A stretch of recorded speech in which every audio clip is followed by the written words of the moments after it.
is my other thing I am going to say to get us started, because we do have a forum at 6:30. Sorry. It's right down the hall, but I want to give us time to move from here to there.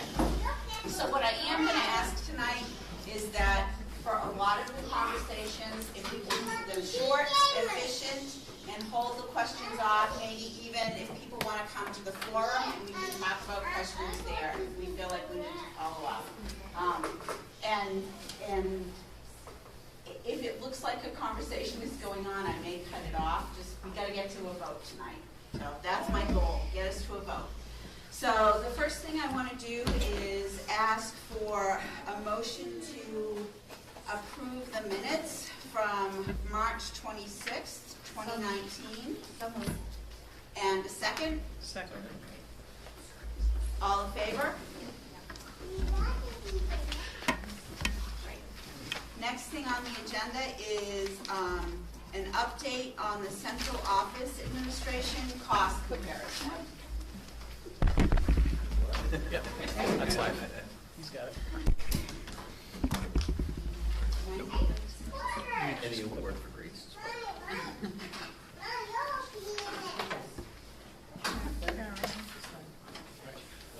So at the last meeting, we were asked to create a comparison of the amortization rate of a 25-year loan or a loan for the town of Easton versus what's known now for the rental cost for the central administration building. So what PMAs did is look at some history of loans for towns, also the known costs or expected costs of inflation for rental rates. So we took this chart right here with some variables. So we took the average square foot cost of the building, which is what we would expect the square footage cost for the central administration to be. We took the square footage of that space, so the two first yellow boxes that Chad's got highlighted, and we rolled those down. I got it. Sorry. Can't see that. I'll be loud enough. So we know that the 2021 rental cost for the central administration office is $95,000 a year. We assumed an annual rate increase of 3%. On the loan, we assumed an annual rate interest of 4% for a loan duration of 25 years, which brings your monthly payment to $20,204.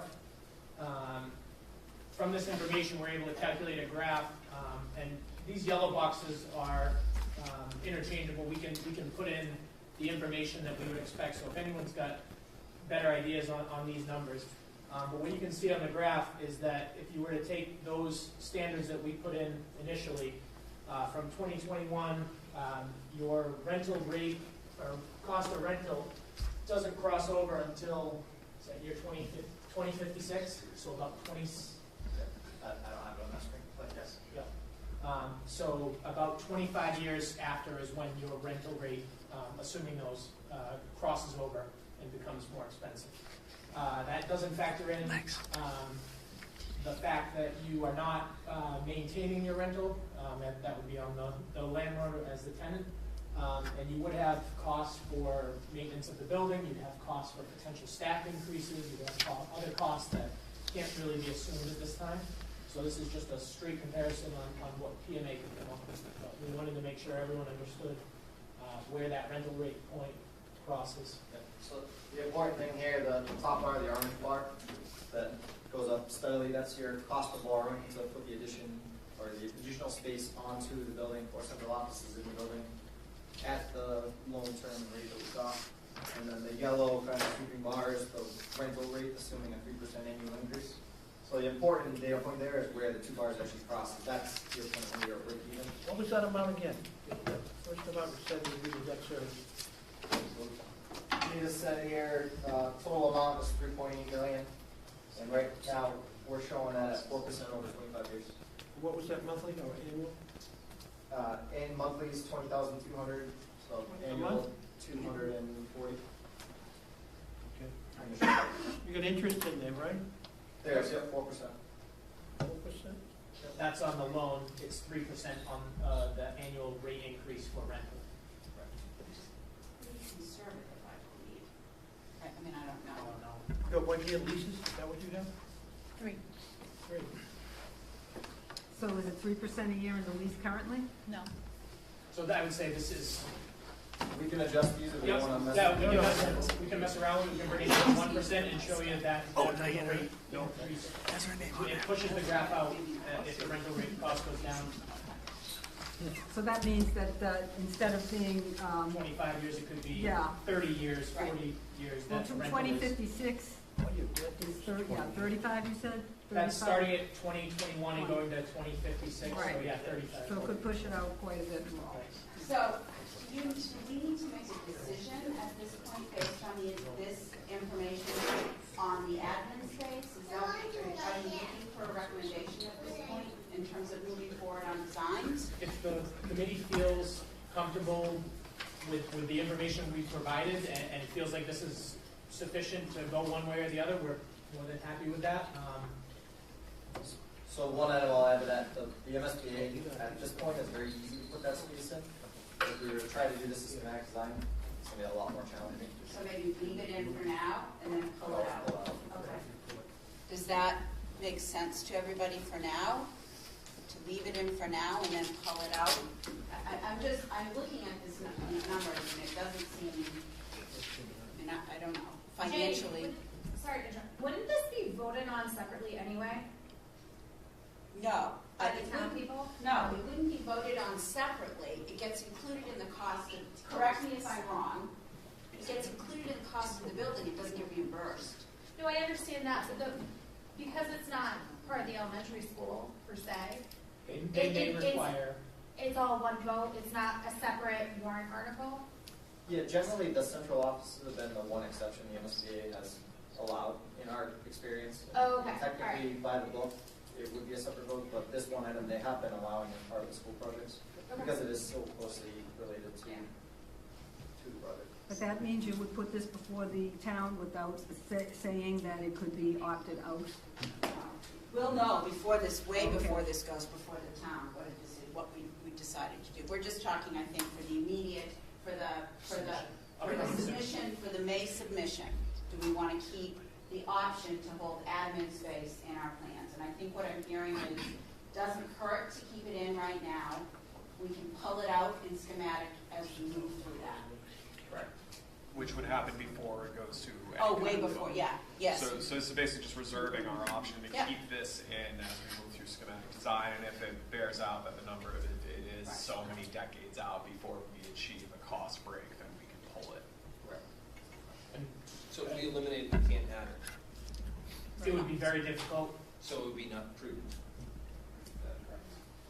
So, can we have a consensus to keep the admin space in now for the submission that's due in May, and then we can make decisions on that moving forward? Yes? Yes. Great.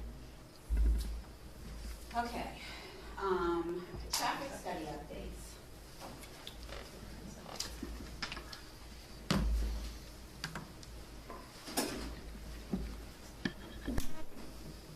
And I guess what I'm going to ask is, if we can keep this to maybe 10 minutes at the most? It shouldn't take too much time. Perfect. Do you want me to be up front? Wherever you want. I'll try it from here. If you want me to, I'll go up. So when we were here on March 26th, you saw the full presentation on the data collection and all the background information. So what I did here for today is skip all those slides. I just have some updated information to present. For the 6:30 meeting, I'll have the full presentation. So we looked at the school campus, all of the critical locations that the town identified as locations that we would want to look at from an impact point of view for the complex. You saw this chart. I just wanted to pull up this one where we talked about the school peak really being 7:30 to 8:30 when the high school and middle school students go in, and really the Parkview peak is all the way down at the other end at 9:10. So really, I mean, you can see the dramatic difference. This is under today's conditions. This is what happens at the school complex between 7 a.m. and 9 a.m. And this is what happens in the afternoon between 2 and 4. The longer bars represent the high school peaks that happen earlier than the Parkview peak. Then this was another chart you saw last time, but on a different scale. So I put them all on the same scale that shows the additional traffic that we would be adding with the consolidation. The blue lines here represent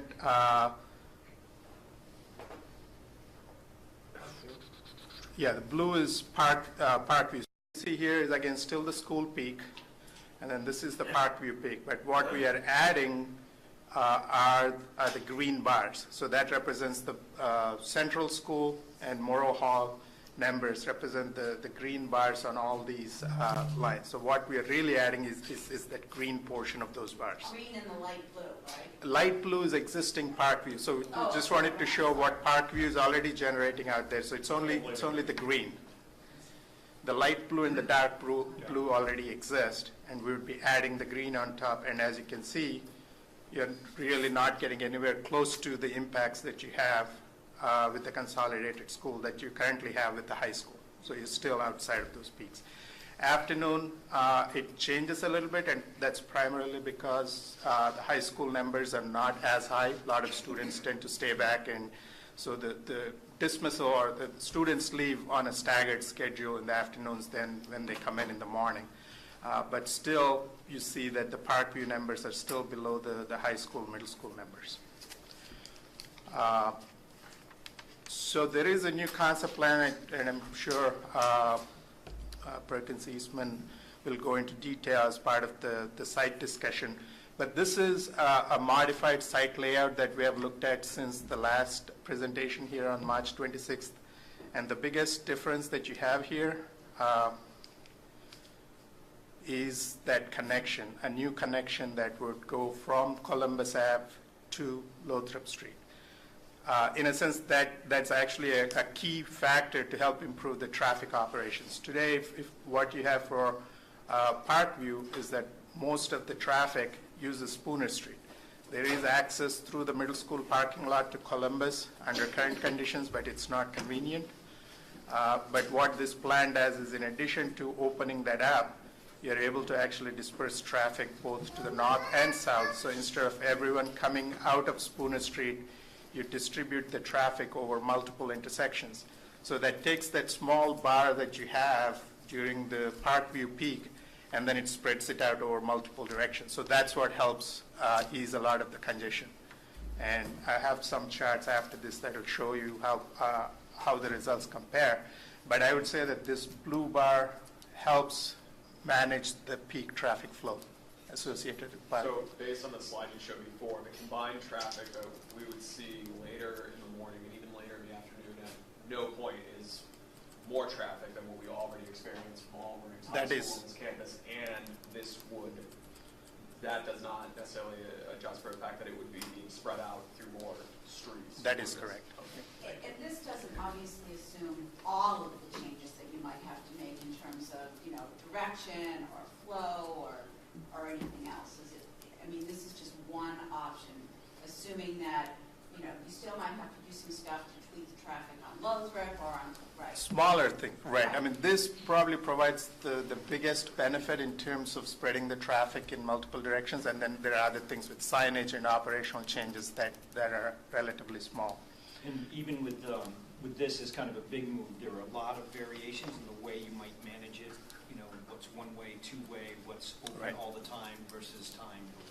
But what this does is it gives you a lot of flexibility when you're planning the new school. If you accommodate that connection, as Bob mentioned here, you can work out the directionality of the flow and change things as needed with the real school, when the consolidated school goes into operation. I'm just curious if our EPW director has any thoughts on this. No, this was one of the suggestions we had in our kind of a focus group meeting to talk about it. So what I have kind of supplementing this are a few flow diagrams that show how cars would enter and exit the new school. So primarily you would have access off of Spooner, but this new connection also affords entry from Columbus. During the peak times, at least initially, we think that this would best serve as an exit only, the new curb cut onto Lothrop. So You could either come in from Columbus, or you could most likely come up Spooner, and then you would go around the building to the drop-off area right alongside right here. So there's this long drop-off area that's created. This is a change from the plan you saw before. And then after drop-off, the cars can either turn left or right. So the right turn would put them back onto Spooner. The left turn would put them onto this new access road. And then for exits, you can either go back on Spooner, you can go back, you could go out via Columbus, or you can come out onto Lothrop. That actually provides access to Randall in the back behind the high school, or down Lothrop towards Sheridan.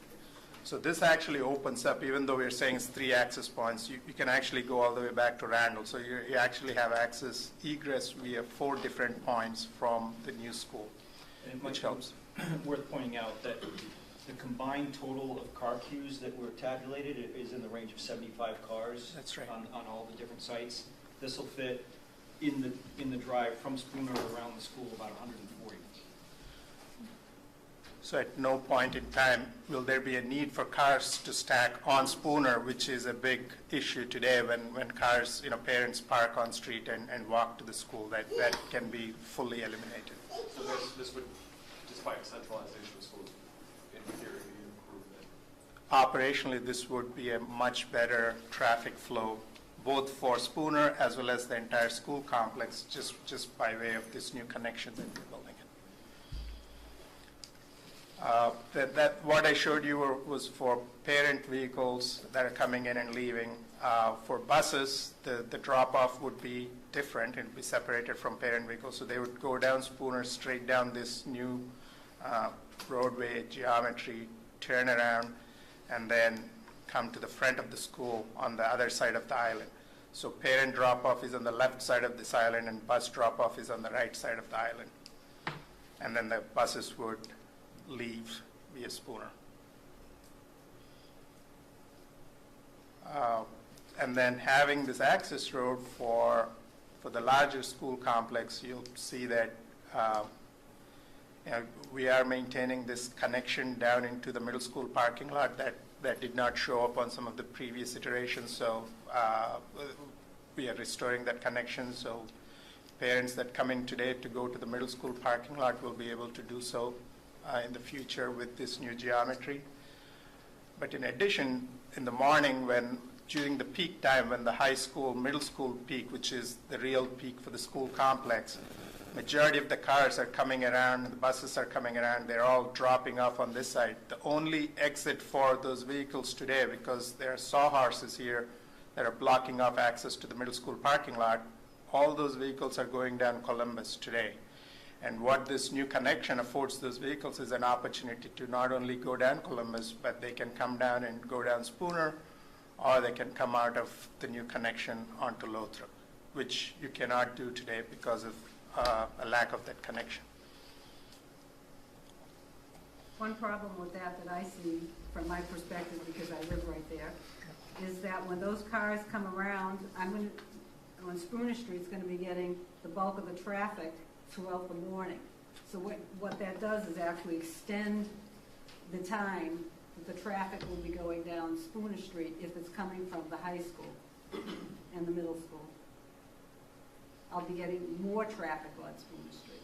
That provides an option to spread the traffic over multiple exits, but today they don't do that. But it's a longer period. I know multiple exits, but the period of time that we're going to incur this traffic on Spooner Street is from, 7:30 to in the 8, morning, right. all the way to 9:15. Right.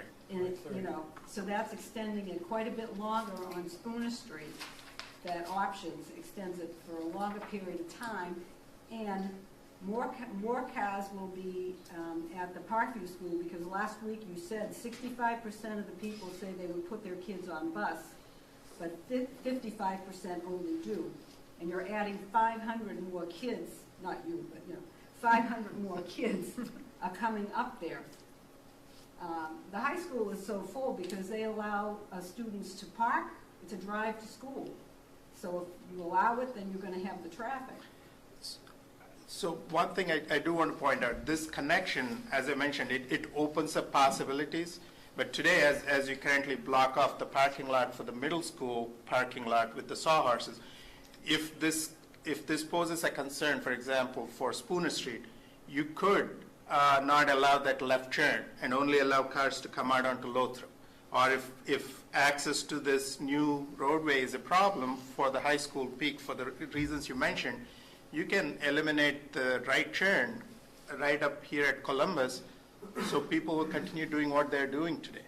So all this does is it opens up the opportunity to disperse traffic in multiple directions, but you're not forced to do so. It preserves that potential. You can try it out, and if that's something that doesn't work, you can always restrict that right turn, and for that morning school complex peak, the 7:30 to 8:30 time, you can still have everyone use Columbus as they do today. So you can restrict it. It's not that once you put it in that all the cars are going to go down that street. So we're just planning, right? We're planning for multiple access and egress points. So the other thing that was brought up at the last meeting was the concept of level of service. If you recall that discussion, it's just a measure of how traffic operations are at various intersections within the school complex. And what I've shown here, just for the sake of simplicity, each of these circles have two portions, a left half and the right half. The left half represents the high school, middle school peak, and the right half represents the Parkview peak. And as you'll notice, so essentially the left half corresponds to the 7:30 to 8:30 in the morning, the high school peak time, and then the right half represents the 8:30 to 8:15 to 9:15, which would be the Parkview time frame. So you'll see that all of the right half of these circles have reasonable levels of service. So when you look at these letter grades here, A and B represent delays of up to 15 seconds per vehicle. C and D represent delays between 16 and 35 seconds. And then E and F represent delay per vehicle of more than 35 seconds. So when you see a red, for example, down here at the Randall Street entrance to the high school, that means that between 7:15 and 8:15 or 7:30 to 8:30 in the morning, you have delays in excess of 35 seconds per vehicle as cars are entering the school complex from that side. The same intersection during the Parkview peak, which would be much later in the morning, has much better operations. They are less than 15 seconds of delay per vehicle. So that's the right half of the intersection. So as you'll see in all these, at all these locations, using the numbers that I'd shown with the bar charts, when you run the analysis for each of those intersections, under no circumstance that you end up with a rating that's in the red during the Parkview peak. So the addition of the Morrow Hall and Center School students does not drive any of these intersections to those higher delay conditions or congested conditions. So this is during the morning peak. And we have a similar graphic for the afternoon, and you don't see as many reds in here both for the high school and the Parkview peaks, primarily because the high school dispersal is over a longer period of time. The only location where you do see that, this is around 2:30, 2:45, is the Randall Street driveway. Everything else is, again, under 35 seconds of delay or better.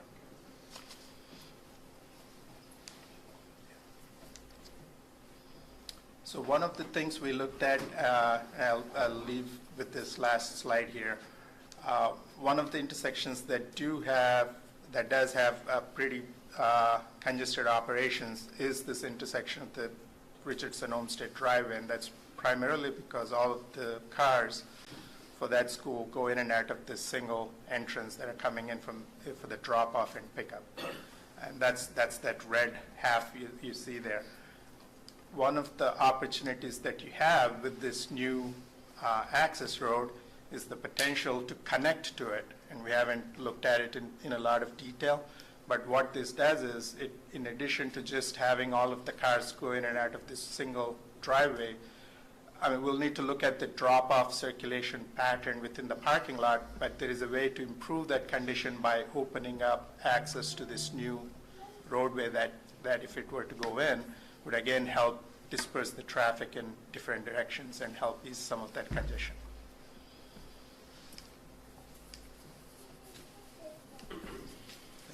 That's all I have.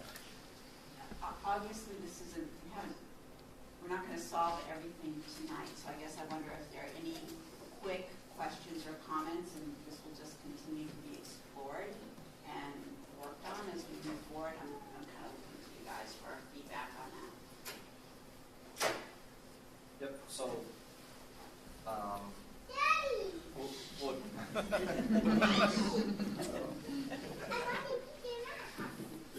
Sorry. Sure. well, it tells us, I think what we're hearing is there's no fatal flaw that the elementary school itself is not going to make a condition for the elementary school project that even approaches what is currently there for the high school project. As the design evolves, this may resolve itself a little bit more. We'll start to look at directions. We start to get into stacking and queuing a bit more. Once the driveway sequence and entry sequence and drop off and pickup sequences are sort of fine tuned. That all happens really once we get into the next phase. Yeah, the key takeaway is that between last meeting and this meeting, we did update all of the analysis, and there are no fatal flaws.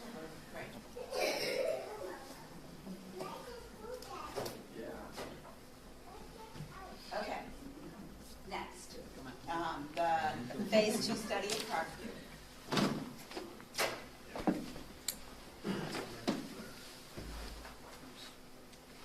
I'm sorry, you said phase 2 study of Are we on options? Well, that's what I've got next on the agenda, but we can flip it on. Because it will be out of order, so yeah, go with this. Okay, this is just bringing up the two options we have. What? So why don't we, I'm going to vote that we move the discussion and potential vote to select the preferred configuration to the next item on the agenda. You're moving that, right? Second. Yes. All those in favor? Thank you. Go ahead.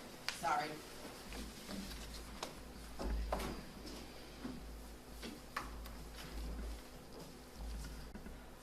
Oh, She just voted to. I didn't think it really needed much introduction, so nothing has changed with the matrix of options as far as pros and cons. I think there were very small suggestions. I think when we talk about doing a combined school, someone had pointed out at a previous meeting, we talked about Moreau Hall being turned over for other use. Center was obviously needed to be added. There's really been no change to what you've seen over the number of months as far as pros and cons. At the last meeting, both renovation options were voted off, so we're really looking at the center school replacement at 235 students plus pre-K, or the combined 760 students plus pre-K on the Parkview set. So do we have comments? Do we feel like we need further discussion? Are we ready to make a motion for a selection? Are you asking for a motion? Well, I don't know. I'm asking to see if people would like to comment or discuss it before we move forward with the motion. I'm not sure that whether or not people still feel like, have we discussed this enough? Do we need to discuss it some more? And I'm happy to entertain either way. I would like to make a comment. So I just want to make it clear to anybody who's just coming into this discussion that this vote is not based on today or preconceived notions that have just happened on a whim. This vote is the result of over a year's worth of examination, meetings, deliberation, studies, and a whole lot of data. So I think I can speak easily when I say that each and every one of us who is voting has put in a lot of thought into why we are casting our votes the way we are, and feeling confident in the direction that we're pushing the schematic design to. So said. Well said. Oh, and by the way, this is my last meeting. I would like to make motion to vote.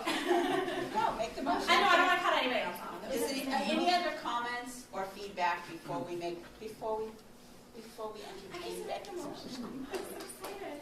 Okay, I make the motion to vote on the schematic design plan for the Easton Elementary project.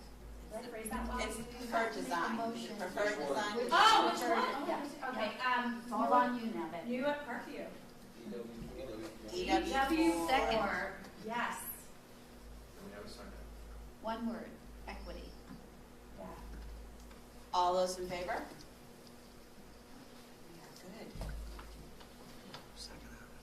She's asking if there's anybody opposed. I'm sorry. She's asking if anyone's opposed. Anybody opposed?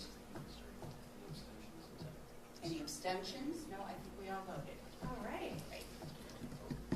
We did it. Now, discussion on the Phase 2 study at Parkview, because we just voted for Parkview. And now we need to talk about doing the phase 2 at Parkview. Right. We had done as part of this, the initial existing condition study, a phase 1, which is kind of a record search basically of both of the sites, both Center and Parkview. Both though those brought in some information that there are a few conditions at both sites that the environmental engineer felt that we should do some borings and test pits and further examination. And MSBA is going to require us to do that because they have already seen the phase 1 reports. And once we select the site, which we just have, they are going to expect that we will go forward with the phase 2, which was the recommendation that was in part of the phase 1. So I think you guys have it up right now? I do, don't have yeah. the value in the top of my head, but I can't project it there, but essentially what it is borings around the area of, there's an old 10,000 gallon underground fuel oil storage tank there. That's correct. So what they will do is just 2-inch monitoring wells and borings, and they'll analyze the sample for any contaminants, VOCs, what have you. They'll also analyze the groundwater in that area to see if anything has leached into the soils, and that will inform whether or not there's any remedial work that needs to happen as a result of that.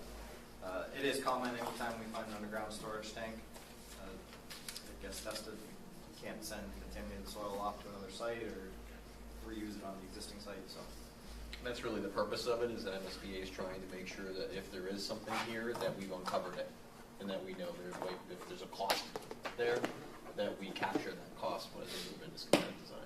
And so is the time frame to do that now, because we need that for the end, for when we submit in May? Yeah, the time frame. I was going to, based on the vote tonight, I'm going to tell them right now that to get going on that, so they will be out there hopefully next week, because they can make the schedule and have it in the report for May 9th. And what was I know that was, I'm sorry, I don't have the original contract proposal. I know it was in there. I don't recall off the top of my head. it's $21,978. No, is that an amendment to the OPM contract? Amendment Designers. Another contract. Can I ask one question? The additional sewerage that's gonna come in with the tripling of the school, thought that one through, where it's gonna go? Because that area can get very wet around. Yeah, that's Street, the civil engineer's responsibility.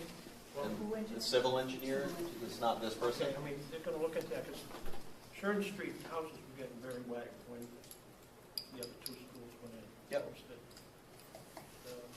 I don't know if it's been solved, I don't think. But it's gonna be a Good lot to more know. sewerage now. Getting sewerage in there. Okay. So I do need to bring up one thing. Connor and I were just discussing. So this may need, because it's an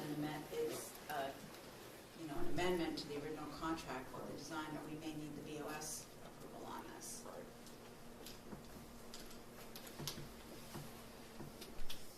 Which is, I believe, we did a traffic study, It correct? is what we Yes. did. So Yeah, the it's- traffic study was the traffic, I can't remember, was the traffic study on your contract? No, That was theirs. Yep, same So process. this would increase the total bottom line cost of the design contract. Mhm. Yeah. It would need to be amended. I can double check if I can sign it and just rate the dollar amount or anything. Yeah, it's Actually, I don't think you've expended over the total contract amount yet, so I don't think it's, as long as the design contract's comfortable with absorbing that cost until the amendment, That's true. you know, I think you're fine. So you'd be proceeding at risk based on the results of tonight's vote. Okay, I'll see what I can, see if I can do that.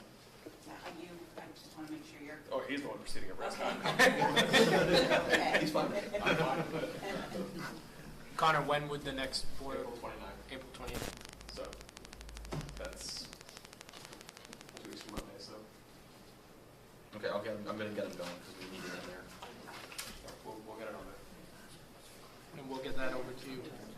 Yep. If you could send So send actually, whatever amendment document to me, please. We'll make sure it's on there. so just in terms of a sequence, I'm going to ask for us to vote to proceed with to authorize the phase 2 study pending, obviously, approval from the Board of Selectmen, who needs to also sign the contract.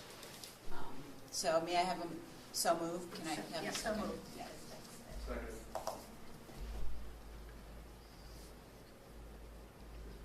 All those in favor?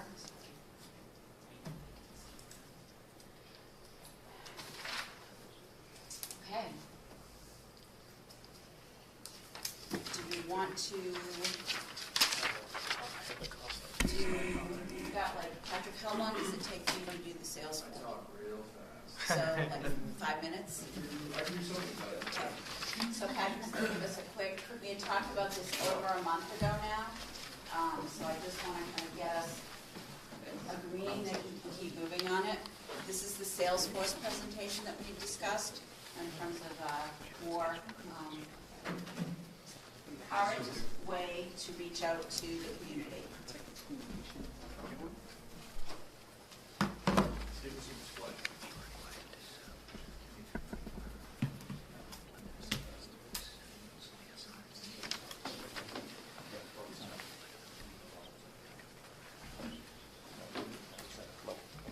While you're getting ready, I'm actually going to move us into our next meeting schedule.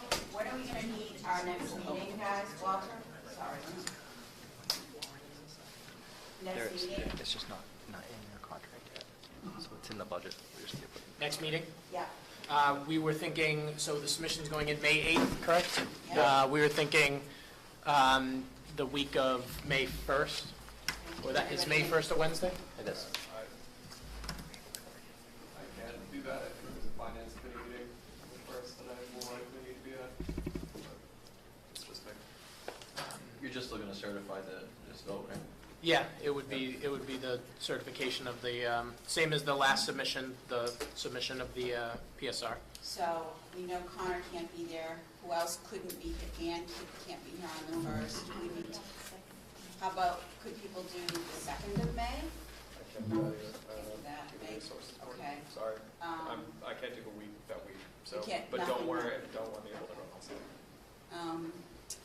I guess what I'm going to suggest right now is that we go with May 1st, and I'm going to hope that both Dottie and Ken, if everybody else can be there on May 1st, except for Connor and Ann, and assuming that Dottie and Ken can both be here, then we will have a quorum.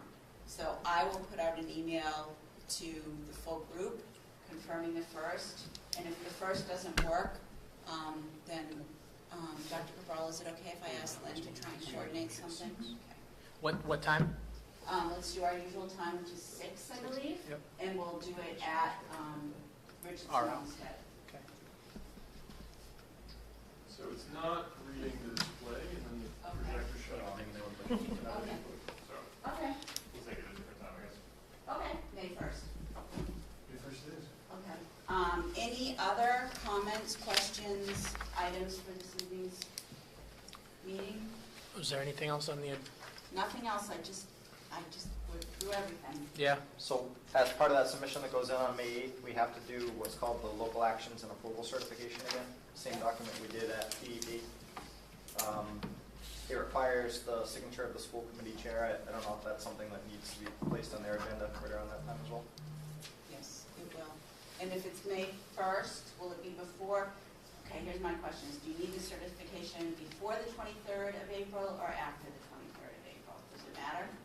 By May 8th. by May 8th, so you can just, you guys Good can answer. decide. We have a meeting April 25th. April 25th, okay, so you can go on the April 25th school committee agenda. Perfect, thank you. Are there any other certifications besides, in addition to that one? Was there anything that beside, in addition to what the school committee needs? So we'll need a signature from the, from Leisha, Connor, and the school committee chair of the three that we need. Aside from that, I think Okay. it was, I think it was actually Dottie that signed. I was was done. signing it Yep. last. Yep, It was. not Connor. Right. And I'm assuming.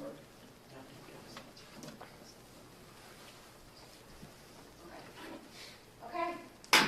With that, can I have a motion to adjourn? And a second? Thank you, all in favor? What did we forget?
is an Olmsted, which was built to house, originally it was for grades,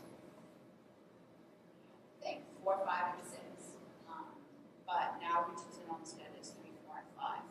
And then the school that we're in now, as well as the middle school, were done about 13 years ago now. So that's where we are. It's time to look at our primary schools, and that's really what the course project is. So that, what I will say is that 2 years ago, it's 2 years now, right? 2 years ago, the school district was invited into the Massachusetts School Building Authorities program. The MSBA is the state program that helps to fund capital projects like this for local communities and towns. So we were invited into the program. They always submit all 3 primary schools. They selected center school, probably, because the enrollment in center school was really our most critical enrollment. That was one of the primary factors that caused center schools to be selected by the MSBA. However, early in that process, they said that in addition to looking at possibly taking care of just center schools, enrollment that it accommodates, they would also allow us the opportunity to look at the possibility of a district-wide solution that would take care of all of our pre-K through grade 2 students in the district. So that's what we started looking at 2 years ago. And that, I'm going to let someone start walking us through kind of the history of what happens during design.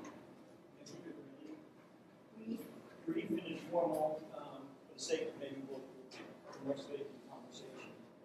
But this is what we're going to go over tonight. For those that just arrived, we're going to keep it informal.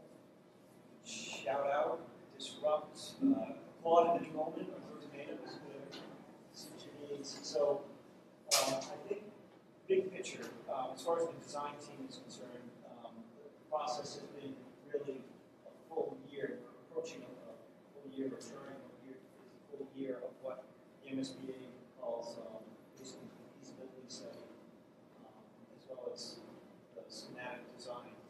And this is where we go from zero.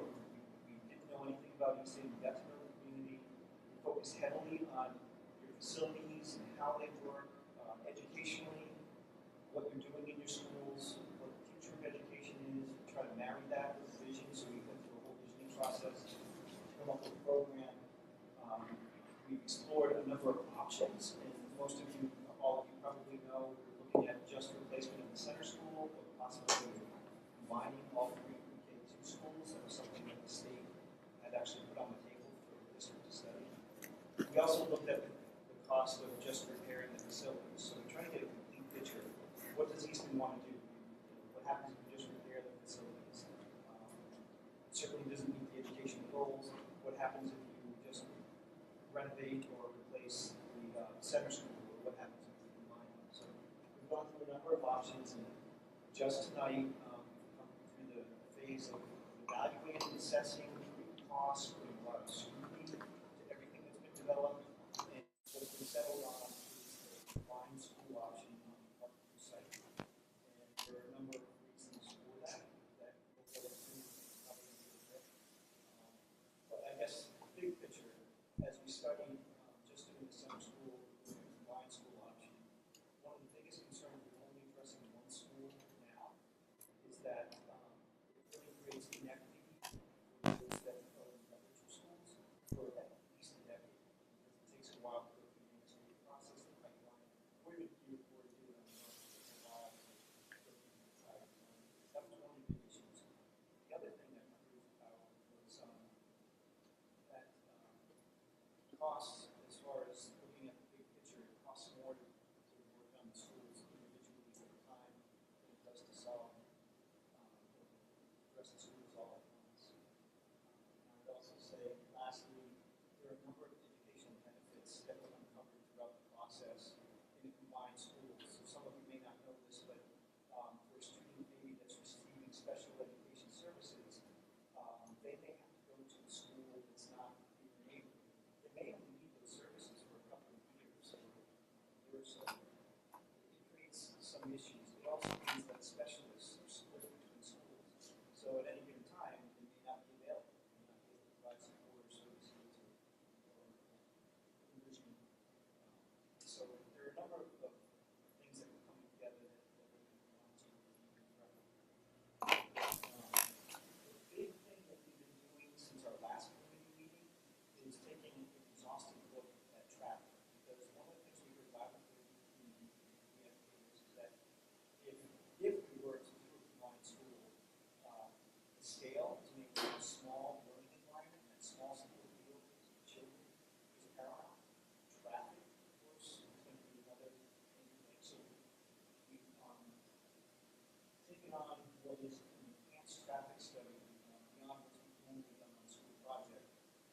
still actually in the process now, but we've got substantive results that we just reported on tonight, and we also reported last week. I'm going to highlight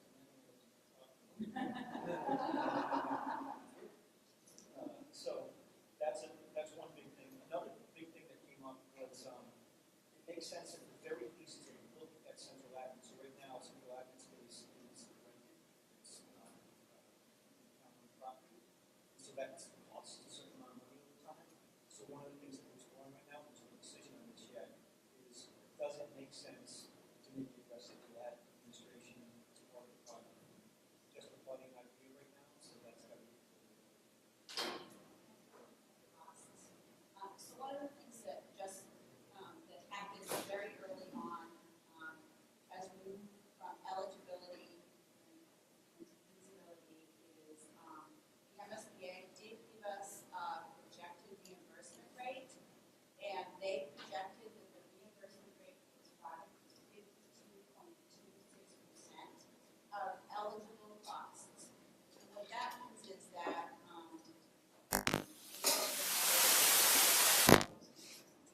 so if you had a $1 million building, I'm not talking about what it was, that the MSBA would get 52.26 of costs in that $1 million that are eligible for reimbursement. Not everything is eligible for reimbursement. So for example, when you just talked about the administrative space, the MSBA won't reimburse if you put admin space into a building. They reimburse on a cost per square footage that is somewhat different than actual cost per square foot. So what we think at this point is we're probably looking at an effective reimbursement rate of somewhere between 40 and 45%. Optimistic. I would say so close to 30 or 40. So what that means is if you're looking at $1 million project, that we're going to get back on that is closer to somewhere between 40% of that $1 million. So I want to be clear about that with folks. Now, obviously, that really reduces the burden on taxpayers. So we're not funding $1 million project through FX. We're funding a much smaller portion of that cost. Yep.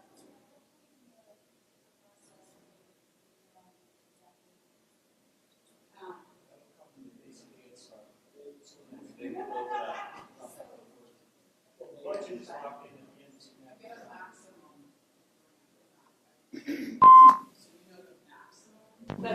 Participate in. So at the end of that schematic design phase right there, we'll have a maximum reimbursement. Do they provide a minimum? No. Zero. So, but as we come up to that date, we will, as our numbers start to run up a little bit better, we'll be able to start to project what we think the impact to the taxpayers will be. Now, obviously, we won't have a final projection until actually signing and based on costs, but yeah, pretty close in terms of that.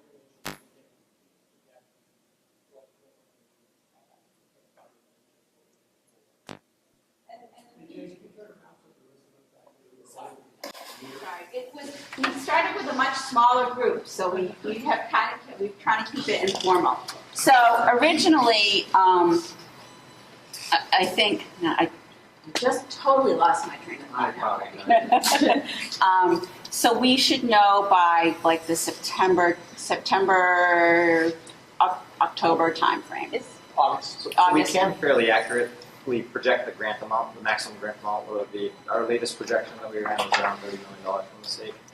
Is there like a kind of a past project, like what you projected it to be versus what it was, to kind of present to people? There is so the way the MSBA formula works, they give you X reimbursable square footage that's based on your enrollment. That also drives your allowances for furnishings and technology. Go back here, can't hear, sorry. So the MSBA formula, the reimbursement piece of it is pretty easy to project. We know the enrollment tells us the building size. It also tells us what they'll reimburse for furniture and technology. They cap items like reimbursement on site work costs. They also cap reimbursement on soft costs. So using their own formulas, we can project what their maximum approximate reimbursement will be. There's always a negotiation piece that happens at the next phase, schematic design, about what spaces they will and will not reimburse. We're pushing, of course, to have as much of the project reimbursed as possible, but it is back and forth with the MSBA. So we can look at other similar projects, and based on that, we've calculated a MSBA state grant of roughly $30 million. But we'll have enough, I mean, even though it might not be down to the, penny, we are going to definitely have enough information so that citizens and taxpayers can make a decision in terms of it's not going to be such a range that people won't have the information to make a decision. And the other thing to remember is that right now on your tax bill, the debt for both this school and the middle school, as well as Richardson Olmsted, I believe is still on, Richardson Olmsted is still on this year's tax bill. Richardson Olmsted is coming off this year, which means that debt will be falling off tax bills. So that's another piece of information that we'll be able to kind of present to the community members about the tax impacts of all of this. But we're not quite there yet. During this next phase, we're going to be working with the town administration on specifically that tax and debt service that would be applicable to this project. That's something that the MSBA requires that we provide to the town so that they're able to get it out to the people that live in the town. Am I cute? Yep, To sorry, keep going. I'm Oh, sorry. okay. So what we did want to do is Please share, I'm just going to share some highlights from the traffic study, and Hurry can step up at any time and correct me if I get it wrong or add more details. But basically, normally on a school project, the scope of the study is the site itself and the roads that feed in, but recognizing that the school might be located on the campus, we included what was an enhanced traffic study. So that study, taking a look at the existing schools where you are now, and then, the center school will be placed on its own site, look at the traffic there, and then we can start to take a look at the campus as a whole, and show some of the traffic flow in and out of the campus as it exists. there were a number of intersections that feed into the campus that were part of where data collection occurred. Taking a look at these intersections and the flow of the traffic in through the site. I think what I want to do is really get to some of the highlights of skipping over some of the detail to show you that one of the things that's observed, this is existing conditions right now. This is the morning and this is the afternoon. And you can see here, this shows you kind of the peak traffic coming in for the high school, middle school time frame, for Richardson Olmsted, and then for Parkview as the small school it is now, the amount of flow. And then this would be in the afternoon. You can see some of the peaks here are dispersed a little bit because of the students, some of them staying for sports and other activities. This next slide shows, I believe this is just the additional, or is this both the existing and additional? It's the three schools, right? It's Three just primary the All three primary schools. So what we're looking at is blue shows Parkview, red shows Moreau Hall, and the green shows the center school. So we can see that for all of those schools, this is the morning cumulative amount of traffic, and then in the afternoon, you can see the same. And what the next slide does is combine that. So now we're looking at kind of the high school as well as Richardson Olmsted with the combined peaks for what might be for what is the combined solution on the site. And one of the big takeaways for this is as we look at the overall data, we're seeing that the peaks that are experienced on the campus right now are far greater than even what we would see with a combined elementary school on the site. So that's one of the variables, one of the key things that we found. Actually, I'm going to skip over this unless you want to stop and go into some of the data collection. And engaging the parents. So one of the things we want to try to understand, it's one thing to look at the schools where they exist now, but then to try to find out if it is a combined school, what would the parents do? So there was a survey to try to understand what they do now, but also if there was a combined school, what might they do? So that helped give us a little bit of an estimate on, who might, how people might get dropped off, walk, or take a bus. So that information was calculated in to the study. What is this one? So this was about, is there anything that can be done to increase bus usage? And the two factors were, if it was free, now even if you're within the 1.5 mile range, the number of parents who said that they would switch their mode of travel is really small. Change in mode is if a shorter bus ride or if there's a better time coordination so parents can coordinate their drop-off before going to work. So I forgot that all this existing condition was in there, so I was going to jump right to some of the highlights that we found. So is this where we begin to show what might be some? Correct. So that's.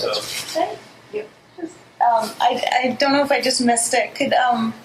Was adults on the bus one of the options? Because that's something that personally is a big factor. My parents talk about. They don't put their kids on the bus because there's not another adult. Supervision-wise? Yeah. I don't know if that came up. So yeah, if you go back, I think it is I was one just of wondering, because drivers, supervisor. Yeah, so that. But not, I hear that like as much as. but not, it's not one of the big ones. But it's there. Set up in the middle. Yeah. So as we moved along, looking at the options, one of the things that we started to explore, I think, I'm probably going to have you explain this.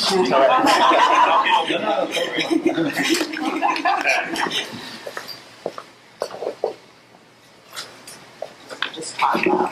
Right. So one of the keys to making sure that the traffic flow works for the combined school is to be able to figure out how we can disperse traffic. Everyone was going in and off of Spooner Street.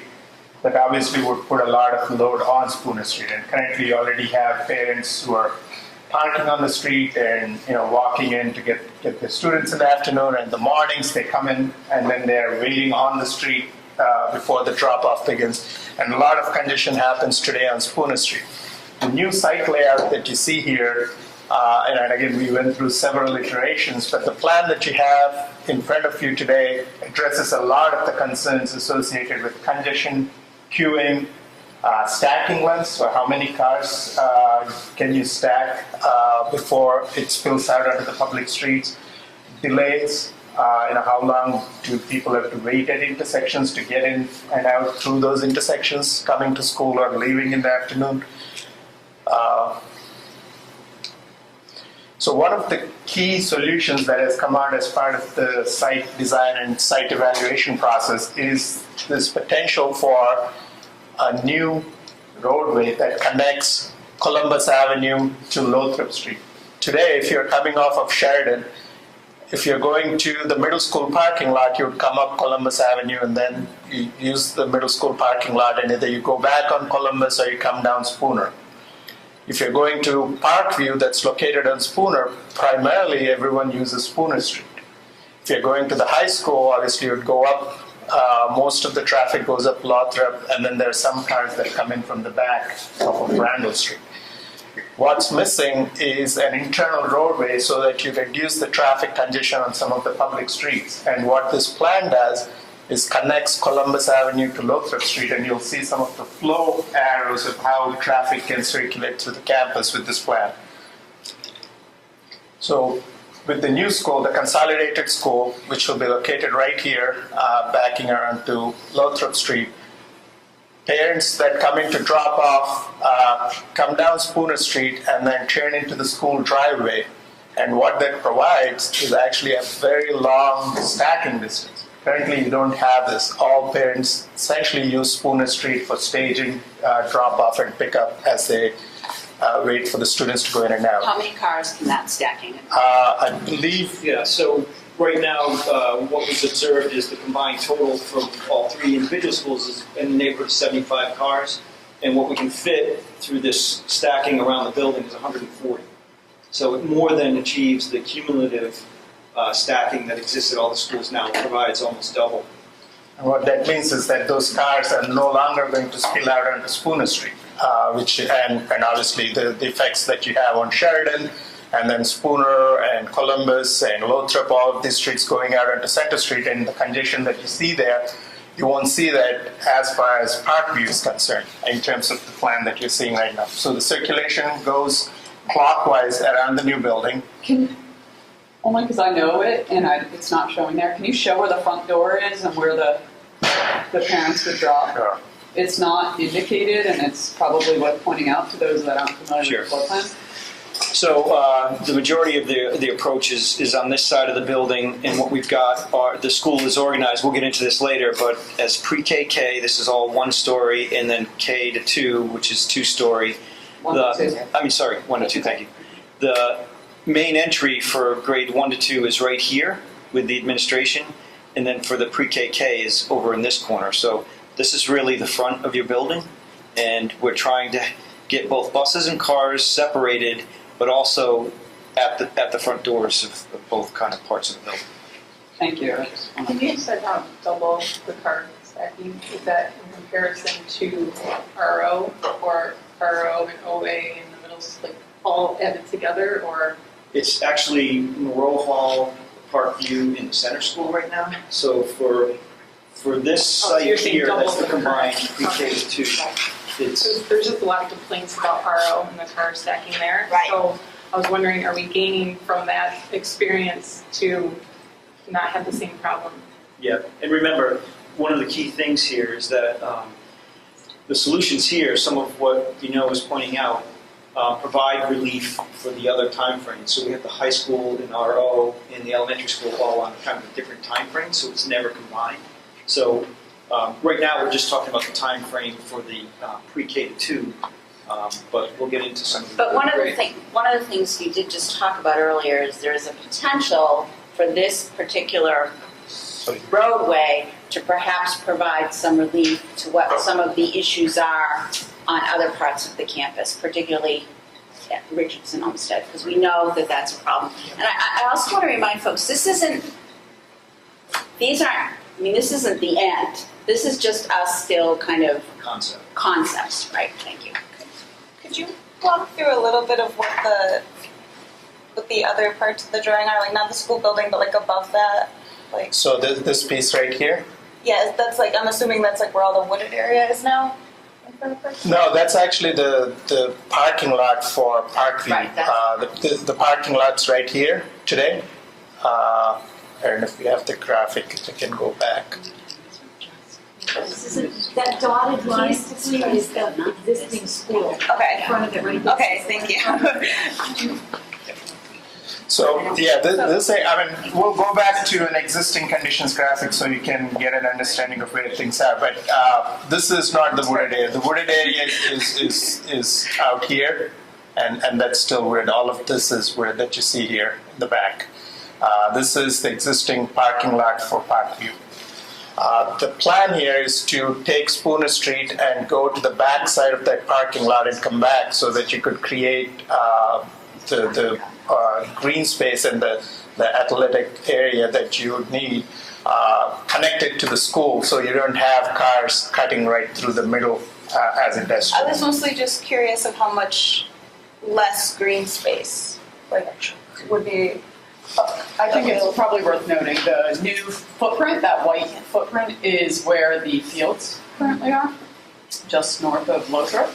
And the dash line, would you point to that, Thank you. That's the existing, Parkview building, that. Yep, so that's the entryway, that little T. And then that is where the existing building is. So there's a few trees between the building and the fields that may be disturbed.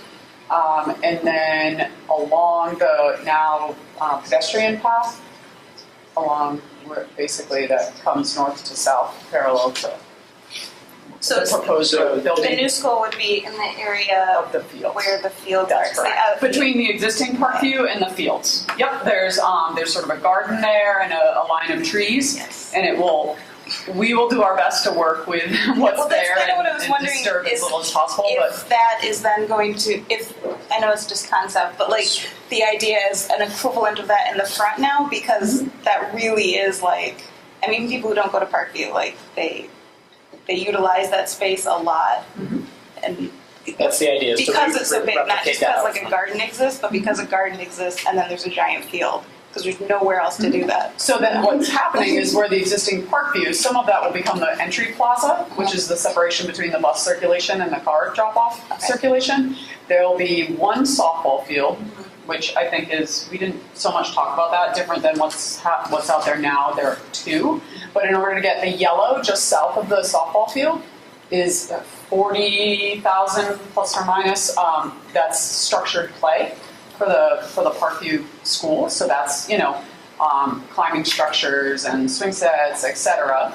And then to the left is the multi-purpose field, which exists now. I think that's a replication of the multi-purpose field. So that green swath, like that the cars sort of circulate around, is what that is. And then, I'm sorry, and then just there's pockets. There's another structured play for pre-K and K, just north of that. Yep, there. I was just wondering if there's is there like a comparison number? Yeah, actually, I'm going to suggest that we get the Okay, traffic because we do have, what's the play space? On all of our concept ones, we have the pros and cons, which included square footage for play space. Yeah, I do think it's important to establish sort of where we are while we talk about traffic to understand the site a little. So sorry about that. So for the parent drop-off, you go around the building, and then the drop-off occurs right here by this front entry plaza area in front of the school, and then parents would leave, come up to this new intersection with the realigned Spooner Street, and then leaving today. Pretty much all of those cars are heading back Spooner Street towards Sheridan, and that causes a lot of congestion down by the Sheridan and Spooner Street. This plan, what this does is, in addition to allowing parents to leave via Spooner, you can now use this new connecting roadway to come out onto Columbus, or you could come out back onto Lothrop. That provides access both to Lothrop going down to Sheridan, but also this back access through the high school back out to Randall. So instead of having a single egress point today that is causing some of the congestion during school hours, you essentially have 4 different ways that you could disperse the traffic. So not only are we adding the traffic for the consolidated school during the time when you have the least amount of traffic, when you look at those bar charts, the Parkview times are really short. The bars are really short because the peaks are actually during the high school drop-off time. So not only are we working within that small area of lower traffic, but we are also able to disperse the traffic over multiple streets, which further helps reduce the impact of the traffic flow. So that's the parent drop-off pickup circulation pattern. There is a different pattern for buses. Again, the key would be to separate cars and buses. Just one quick question. Even though there's going to be different entry and exit way points for people to come and go out of there will still be that much more traffic in general. Is there a consideration being made to trying to put a 4-way stop sign at Spooner and Sheridan? Right now it's only stop. It's stop sign only on Right. Spooner. Right. So that is one thing that has come up, and we'll be looking at it as part of our, as we finalize the traffic study, we'll look at it with the bigger numbers, whether they do today, as well as I believe some buses come from the back as well. They would loop around the new alignment of Spooner Street and then enter this long island that's created with the new geometry, with the parents dropping off students on the left side of the island. The buses would enter on the right side of the island. So there is no mingling of buses and cars. So the cars come in from the back, they loop around and they leave, and the buses come in to the front and directly onto the front of the school. And then when they leave, they would make a left turn into the new driveway for the school, and then they would exit back onto Spooner Street. So one of the things that this new spine road, or the new access road, one of the benefits of that is not only are we addressing the traffic flow needs for the consolidated school, this road would also help some of the traffic condition with the current schools that you have within the school complex. For example, today, when the high school and the middle school drop-off time, the parking lot access is blocked off. There's sawhorses here with crossing guard located right out here on the driveway by Columbus Avenue. And pretty much all of the cars and buses come down here after drop-off or pickup. The only option they have is to go down Columbus. Those cars coming down, that peak number that you saw with the high school and middle school, are all coming down Columbus Avenue. What this new access road does, again, in the concept of using the concept of distributing the traffic over a larger area, you can, if you do not want to go down Columbus Avenue, and if it's found desirable to come down the access road, you could make a right turn and either use Spooner Street to leave the school complex, or you could again come down to Lothrop and distribute towards Randall or to Sheridan. So again, all the traffic that comes down in the morning, during the morning drop-off for the high school, instead of just getting concentrated down at this intersection between Columbus and Sheridan, has the potential to be spread or dispersed over a larger area, which again helps the traffic flow within the entire school complex. So we looked at some metrics. I'm sorry. Could you go back and the diagram with the buses? So you said all the buses would leave going out Spooner Street. So where do they go from there? Like after they leave on Spooner Street? They drop the kids off.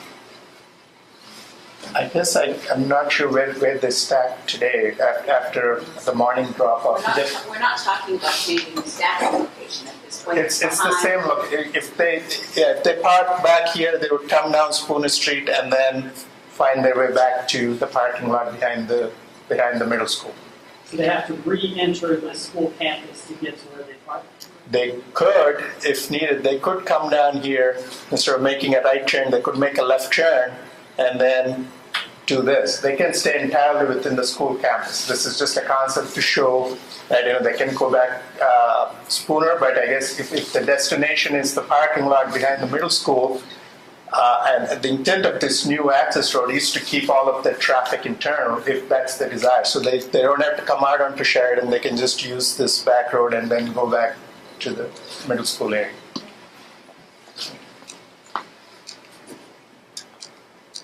Talked about the alternate egress points for the high school, middle school peak time. We also looked at several metrics that looks at traffic operations and how congested different intersections get. And the intent of this is to show the left half of this, so this is the morning peak time. The left half of each of these circles represent the high school peak time, and the right half of the circles represent the times when the Parkview students and parents are coming in and leaving.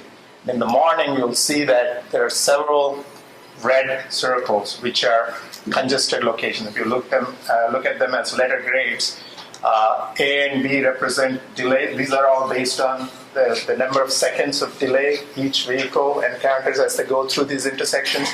So A and B represent delays of up to 15 seconds.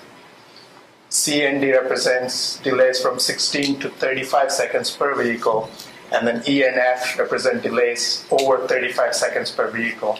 You'll see that there are intersections within the school complex today when the high school, middle school peak time, you do have these intersections that are congested with longer delays.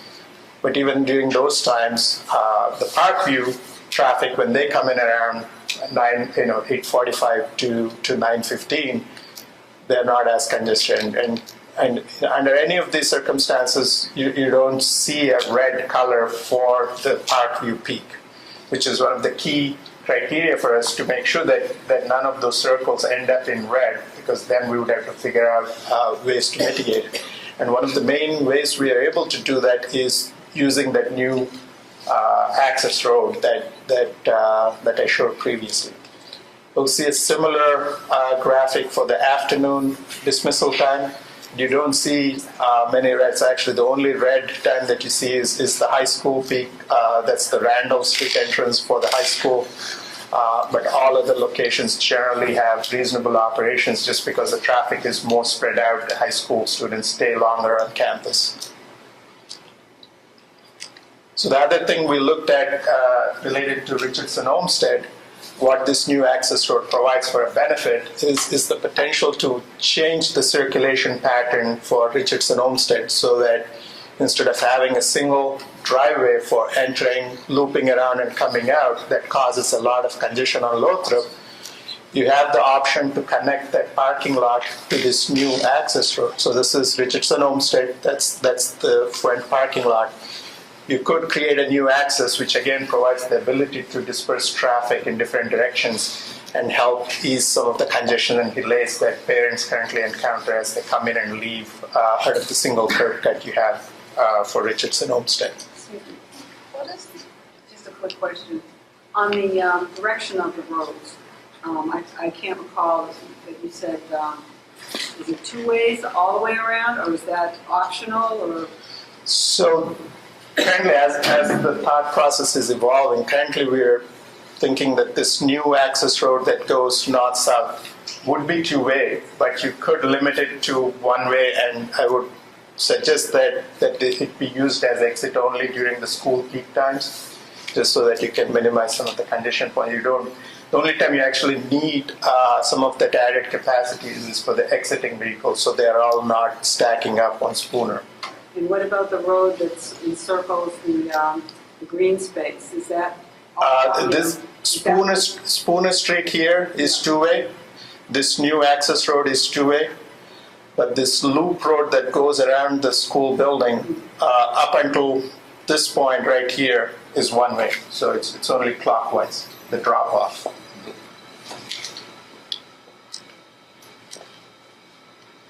I think that was a quick recap. I know there's a lot of technical details that go into this, and I'll be glad to answer any specific questions you might have.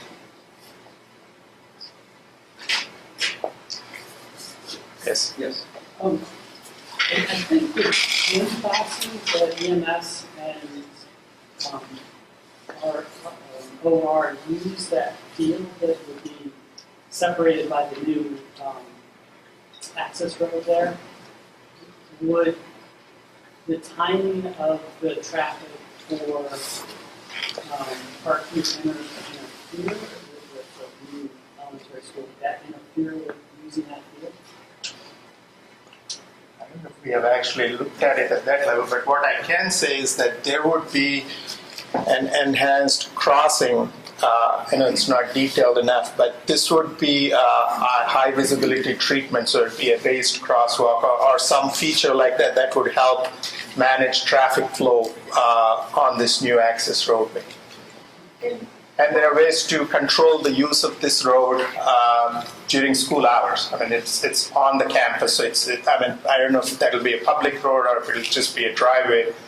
But you could control access and egress on this road during school hours, so 9:15 to 2 p.m., let's say. There can be limitations that can be applied to any of this new circulation outside of the named streets. Columbus, Spooner, Lothrop need to stay two-way for during 24 hours. But anything on the school campus, we can control the ins and outs based on the needs of the school. I'll add that PE classes use the OA campus during the day as well, and they just manage, the crossing across Lothrop Street, and that sometimes is happening during the Park Street drop-off time. It's managed okay. One more question, you may not know. Where is the loading dock on this school? Because the trucks have to come in and out. Yeah.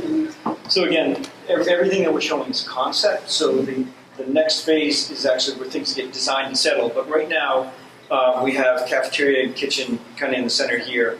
So back here is where we're considering having loading.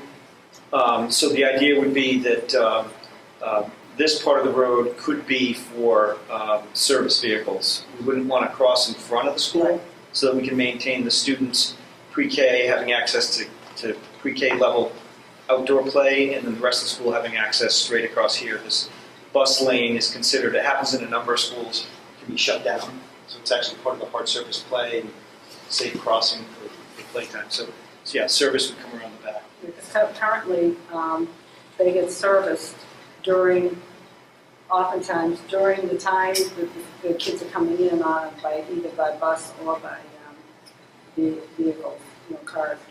So I just wondered in this school where it would be to limit that. But we'd have to limit when they deliver. Yeah, so we think this will be able to be maintained and stay out of the way. So we'll go a little bit into the plan, a little bit more detail. We can come back to anything. I was going to try to summarize what we just did in a few sentences of highlights. I couldn't, so probably good. So last time we were here at a community meeting, we had 4 options still being looked at. So we had the center school at 235 students. We were looking at an add renovation, so part of the existing school to remain and then adding on to it, or building entirely new behind the existing school on the center school site. We also looked at, the state asked us to look at center school located next to Parkview, which didn't make a lot of sense as far as a neighborhood school goes, but it was part of what we explored. So this one came off early. There were a lot of reasons why that wasn't desirable. And then we looked at a number of district-wide options. Early on, we looked at add reno for the combined three schools on the center school site, or brand new on the center school site. And as you can imagine, the site does not support all the needs for that size school. So what we were left with was add reno or brand new of just the center school on the center school site, add reno or new of a combined school on the Parkview site. At the last building committee meeting, between the last community meeting and now, the 2 renovation options were taken off the table. They were not proving to save costs or have any advantages educationally. In fact, there were compromises educationally. And also there was a lot of concern that it was more disruptive while construction was occurring. It was certainly not great conditions for the students in the school. So the 2 new options, small and combined school, single school and combined school, were what we went into this week. And at the meeting that we just had, the preferred option was, of course, the combined school, brand new on Parkview. And a number of the reasons why, I'll read through these, but in general, the combined school model provides equity, which I guess we talked about a bit, addressing all the pre-K through 2 grades at once rather than over time. We also found that the combined school consolidates resources and specialists for better access and continuity. Aside from a combined school, building new, as I just said, was less disruptive during construction and was also better able to meet the educational goals for the future. Building new at the Parkview site also creates the opportunity to address the full campus traffic. So we can see that with one project addressing pre-K to 2, we might be able to solve or improve some of the conditions here as well. This location, being central, somewhat central in Easton, creates a number of opportunities. Being co-located with grades 3 through 12, we actually found has a number of advantages, whether it's through mentoring programs or sharing of space or just creating opportunities. Being on the same campus was also a highlight. We talked about the cost, that in general it was less cost than doing individual projects over time. We also, the real test here was in a combined school, we'll show this in a minute, can we create a scaled learning environment? And we've seen this where schools come together, that we can still break down the experience for the children, both visually what you see, but also what they experience throughout the grades as they go through the school. And then another big concern, of course, was were we able to address the traffic and the parking and circulation needs? And I think we're seeing that conceptually, yes. We're not done designing by any stretch, but in the big picture, we can solve those. What did you say that's the preferred choice of? This is the preferred, so out of all the options that we looked at, this is the one that was selected to go forward. Whose preferred choice is it? So ultimately it came from the school planning committee, and their charge was to select that, but it came over time with a number of meetings like this, as well as collecting input from through visioning, talking to educators, Police, fire. Right. Yeah. The way that I answer that question is because people ask a lot, who gets to choose? Right. And my answer to that question is it's the school planning's responsibility to kind of make the decision, but the decision really, it shows itself. As we went through all of these options, it became very clear, for example, you can't put a big school on the center school site. You just can't. The site doesn't accommodate it. That comes off the list. You can't, add reno, and I think you were just about to get to that, an add reno for a big school at Parkview is actually, looks like it's going to be more expensive than a brand new at Parkview. So it doesn't make sense to go in that direction.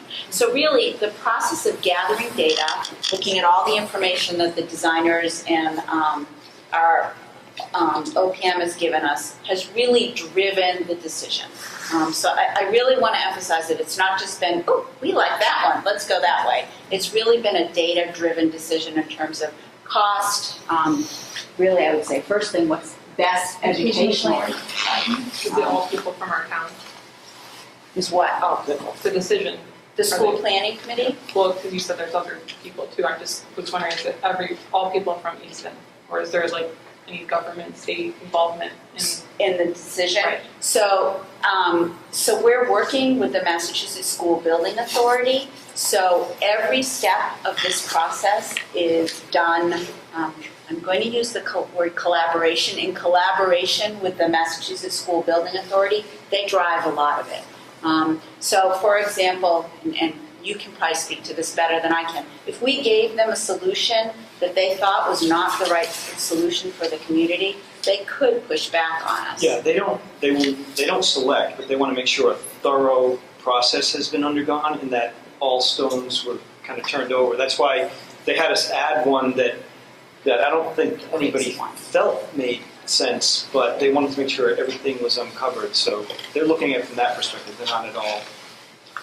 Obviously, because a lot of the funding is coming through the state, so the state definitely has a stake in making sure that a community is making the right decision. I'll also add that in some communities, addition renovation makes sense. It actually is cheaper. So it depends on the buildings. Dan exhaustively went through with our engineers and assessed the building and what we found structurally, as well as the number of other code requirements that need to be incorporated into those existing buildings.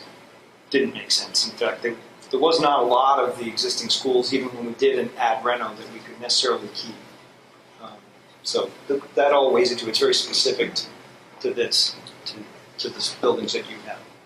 There are two separate groups at the state authority. There's a feasibility assessment subcommittee meeting that we have to go and present this whole process and why we came to the conclusion that we did.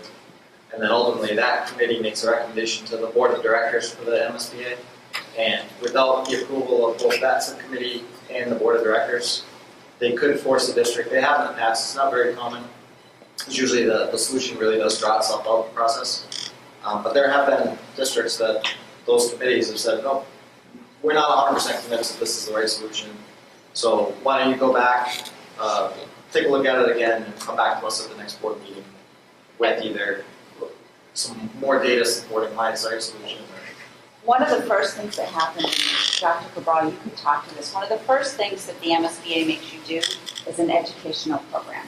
And that was really driven by our educators. I don't know if you want to talk to that.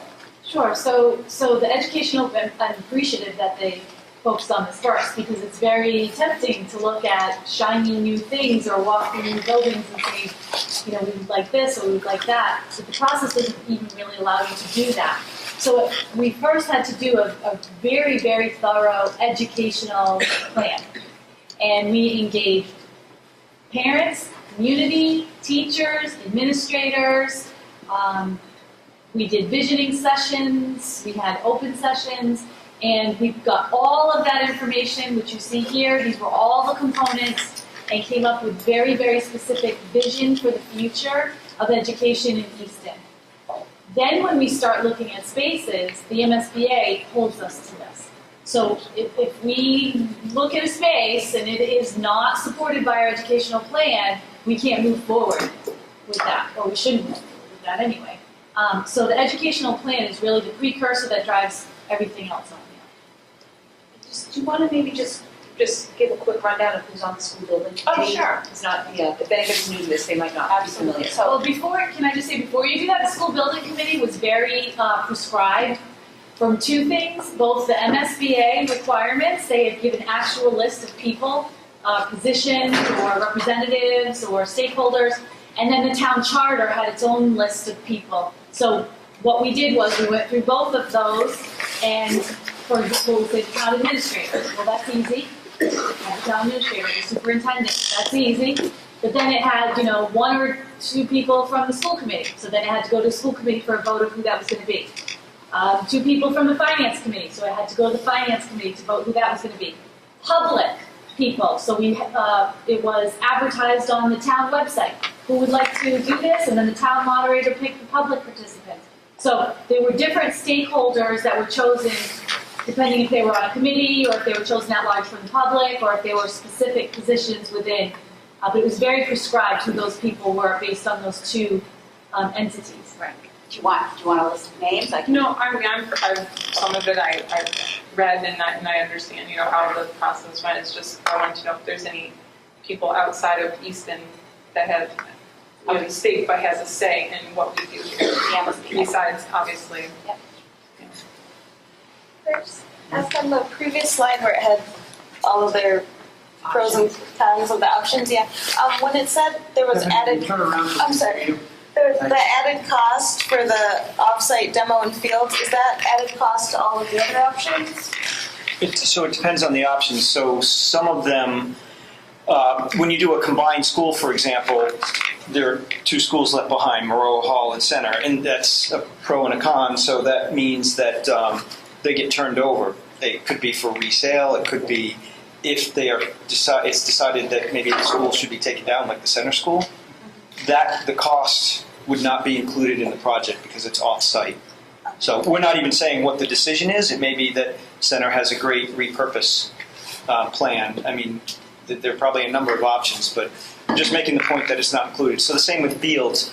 The one thing I would say, one of the drawbacks on this site, but again, it's an early concept, is that there's a loss of 1 softball field.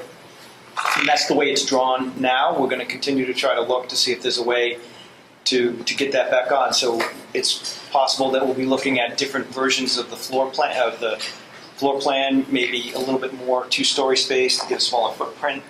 But as it's conceptually charted out right now, there is the loss of 1 softball field, but there is also still the other sites, for example. So.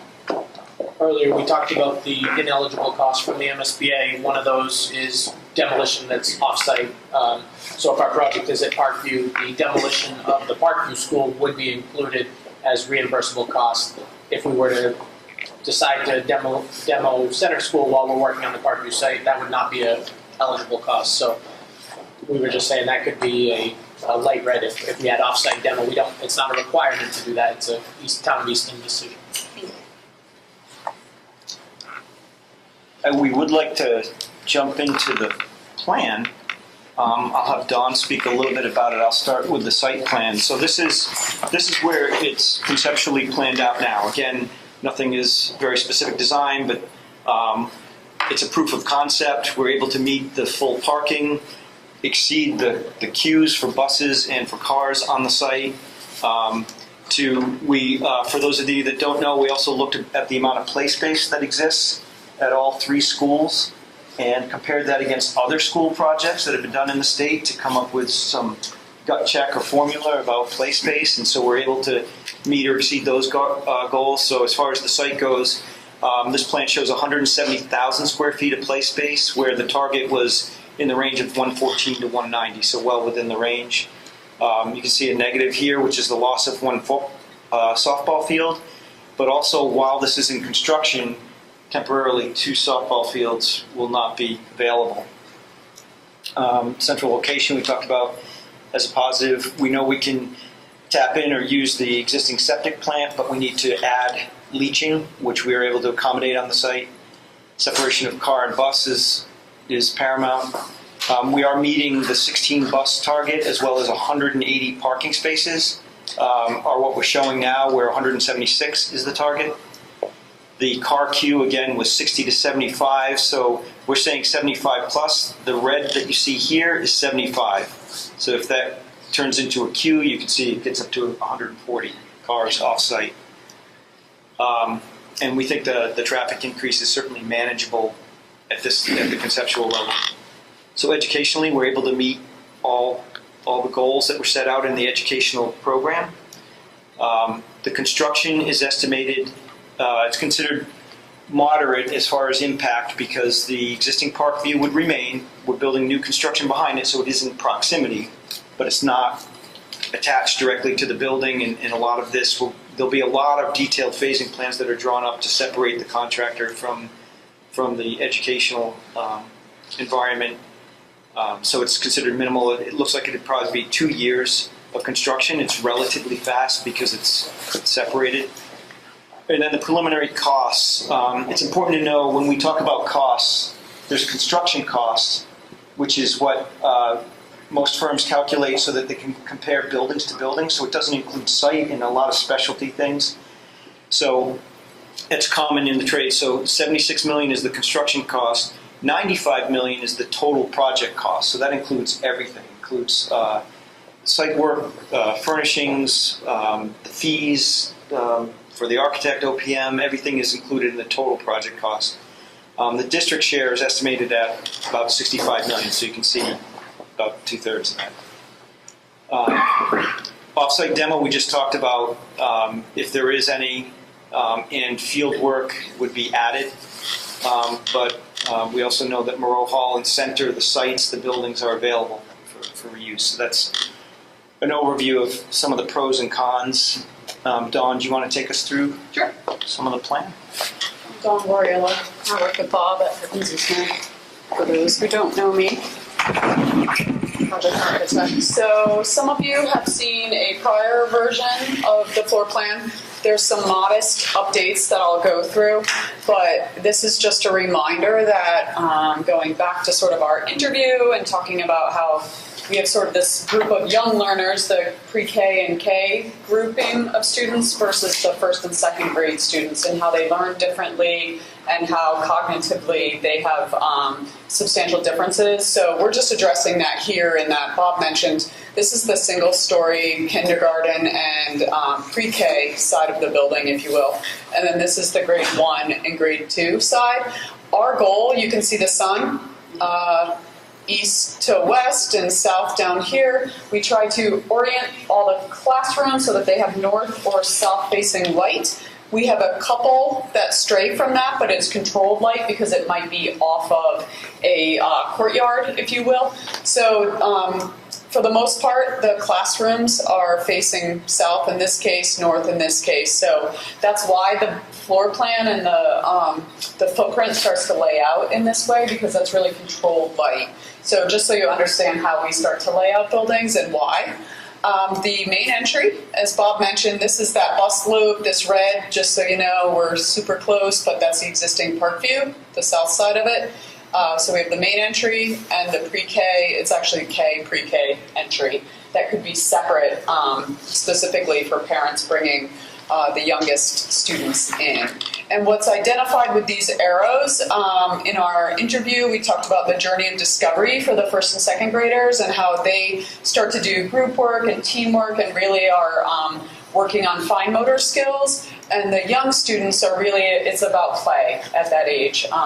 The 4, 5, and 6-year-olds are really still learning through play. So the hope is that, and you can see some of these corridors have been canted, and the hope is that they're really playful areas for the students to not only learn in the classrooms, but also while they're traversing the building and within the clusters. What we've done is set up typically class clusters of 4 is comfortable, 4 to 5. So what you can see is we have one cluster of 4 pre-Ks and a second cluster of 4 pre-Ks. That's sort of a comfortable amount of students to get to know the teachers and the other students. And in the case of the kindergarten students, we have 3. This is a cluster of 4.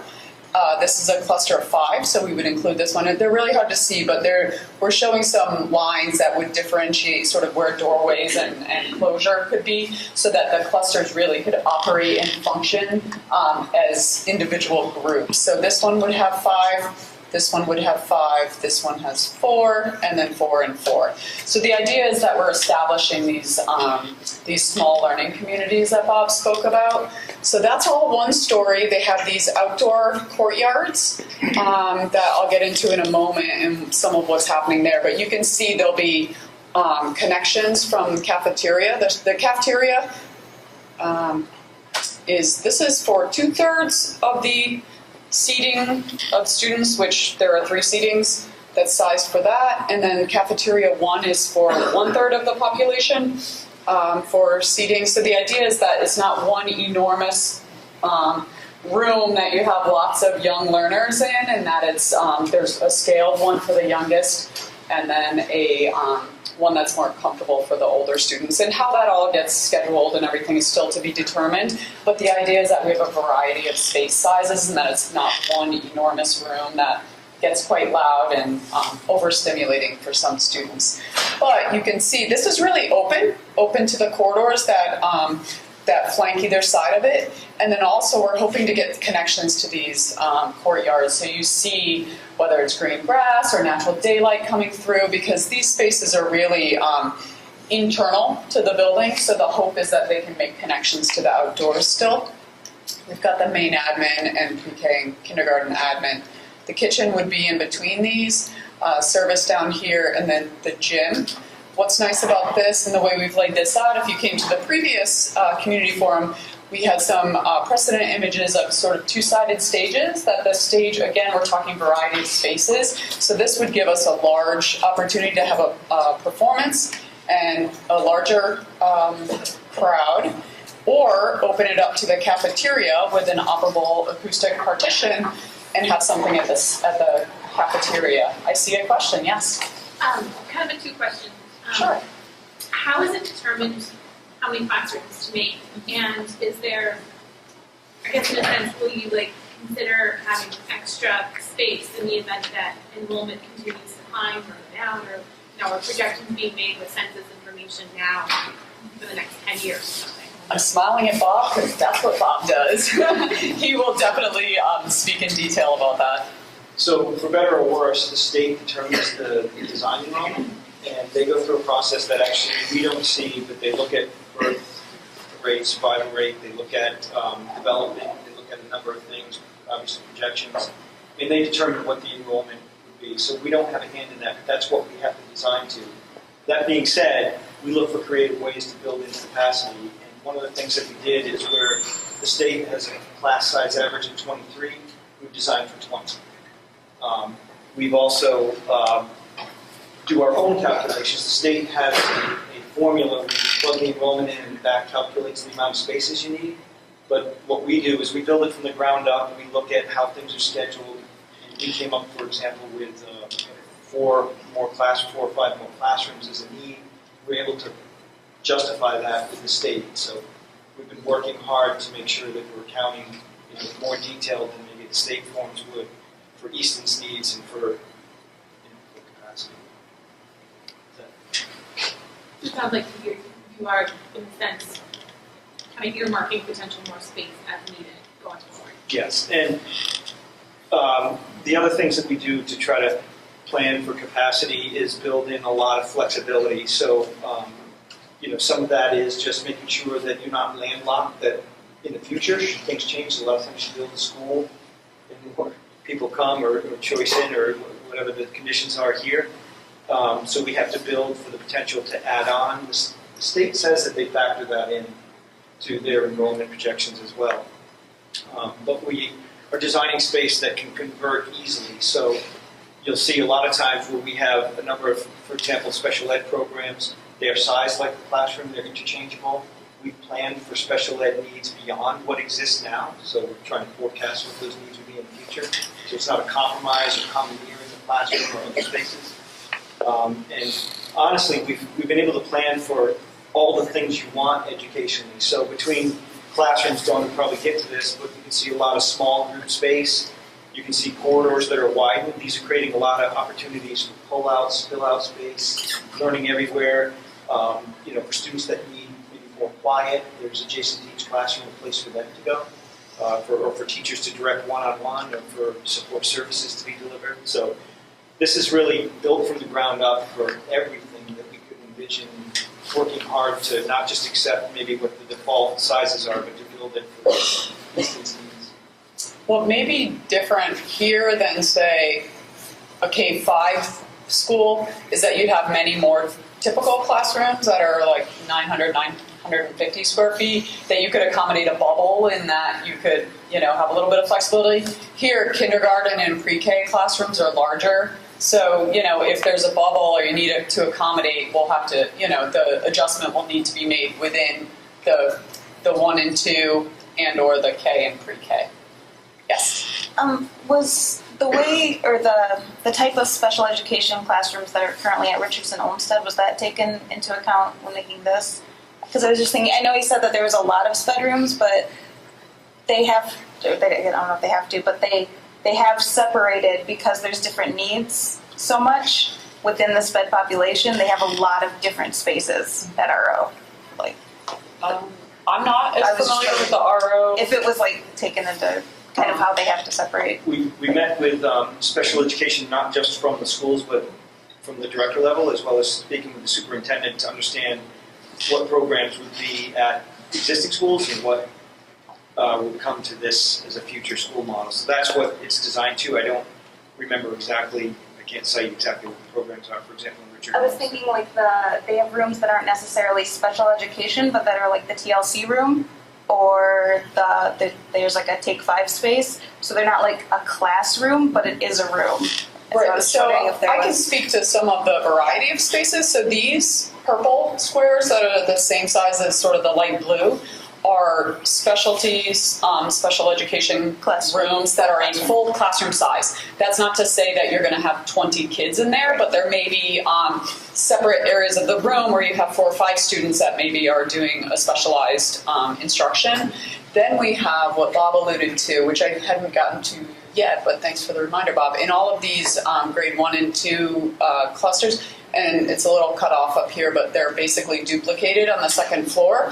They have these small group rooms right in between the classrooms. So the idea is that they could be opened up to either classroom and function as a small group. So if a specialist needs to come in and work one-on-one or with just a handful of students, and they don't want to totally take them out into a separate room, they can use that room directly connected. And when that's not in use for that purpose, it could be opened up for a larger classroom if needed. So, is there any space on the kindergarten side? Yep. So in those classrooms, as I understand it, instruction is done in the classroom, but there are some specialty rooms that are, those are like 2/3 size classrooms, so in the 600-ish square foot range. And the idea is that those are specialized for the youngest learners.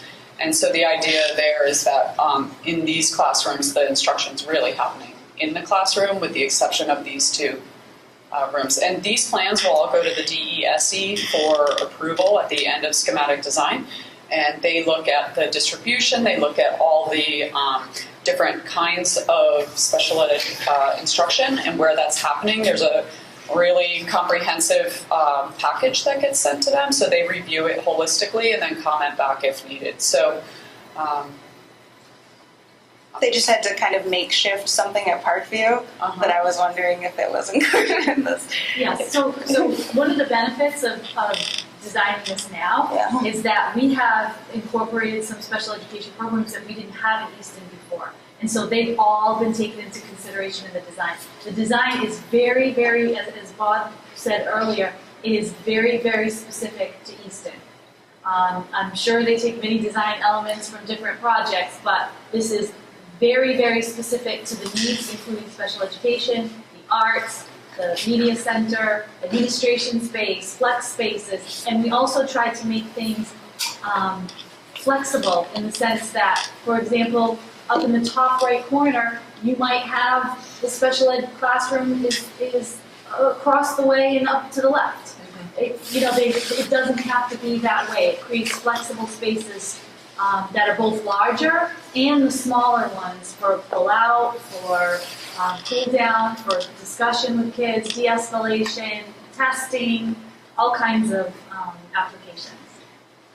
Right, and those, in theory, those get set up in almost identically to the typical classrooms, but then they have specialized furniture and,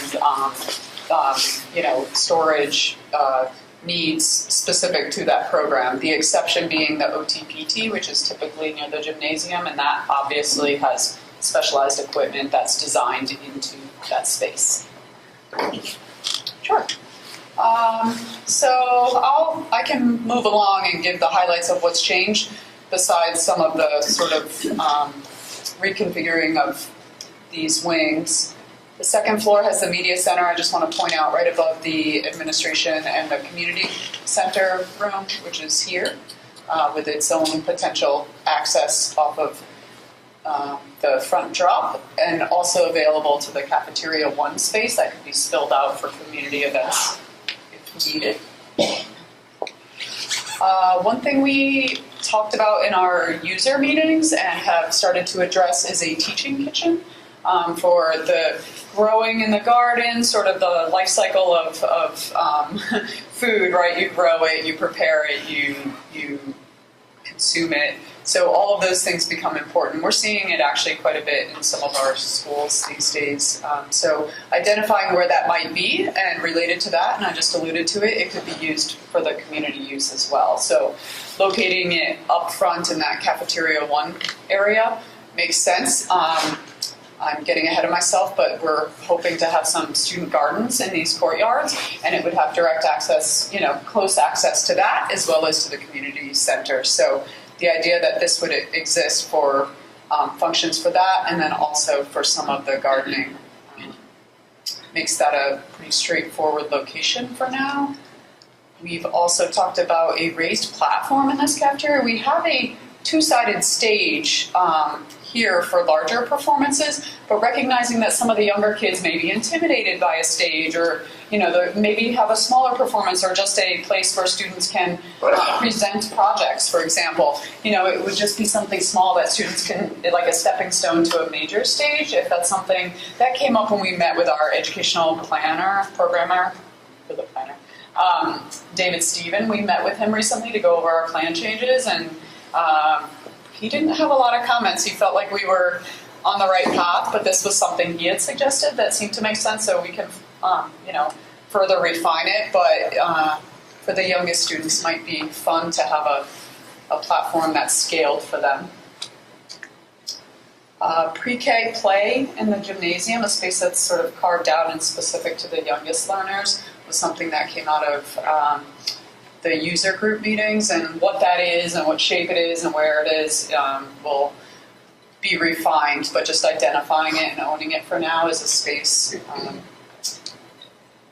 And then the student gardens, which I just alluded to, but again, direct connection there as well as here, and then off of these classrooms, and then also the 1st and 2nd graders. Because this doesn't have a classroom on this side, and because you can have access there, it's available to all the students. An IT workspace was something that was requested in the user meetings and made sense sort of up in the media center, so that was something that we're starting to refine.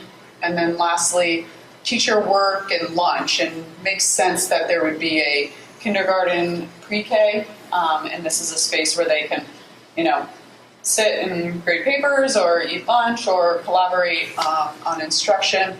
And then for the 1st and 2nd graders, up near the media center on the 2nd floor, near the clusters of the 1st and 2nd grade. So those are really the highlight changes from last time. We've started some massing, but we're not quite there. We'll start to get into that a little bit more, but for now it's really based on the height of the spaces that are needed acoustically and functionally, say at the gymnasium, and also recognizing the kindergarten and pre-K will be 1-story versus the 2-story at the grades 1 and 2.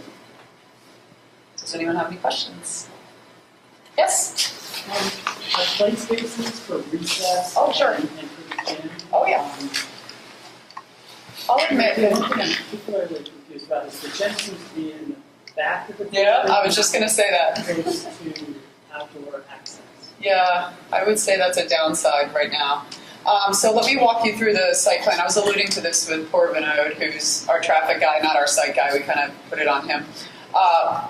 The green is what you would expect, green space. So whether it's a actual lined field or a multifunction, and this is green as well, it's really meant for running, playing, kickball, that sort of thing. The yellow, which is a little bit harder to differentiate, but there as well as here, is structured play. So again, climbing structures, swing sets. I know actually in her interview and along the way has talked about themed play and sort of tying it back to the history of Easton, which I think is really important. So this is where some of that will happen, as well as, it seems to have fallen off of here, the outdoor classroom. We had it, the previous site plan had it. We'll talk to her about where that would be here, but sort of a path to an outdoor classroom that would exist and connect to nature.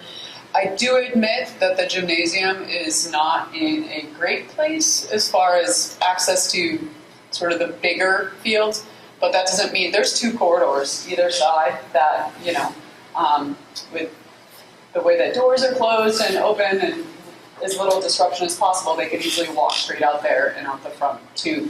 And the idea is that, Bob alluded to this earlier, this drop can be closed off, and this can be, there's a school in Brookline that just did this nicely. They paved their access road and made it into a maze. So there's like a painting on the ground or hopscotch or, like any hard surface play could be decorated into the drive so that it's really meant for, no vehicles there, and it allows the students to really cross safely, change from kickball to hopscotch or jumping rope or whatever it is. So that's the concept.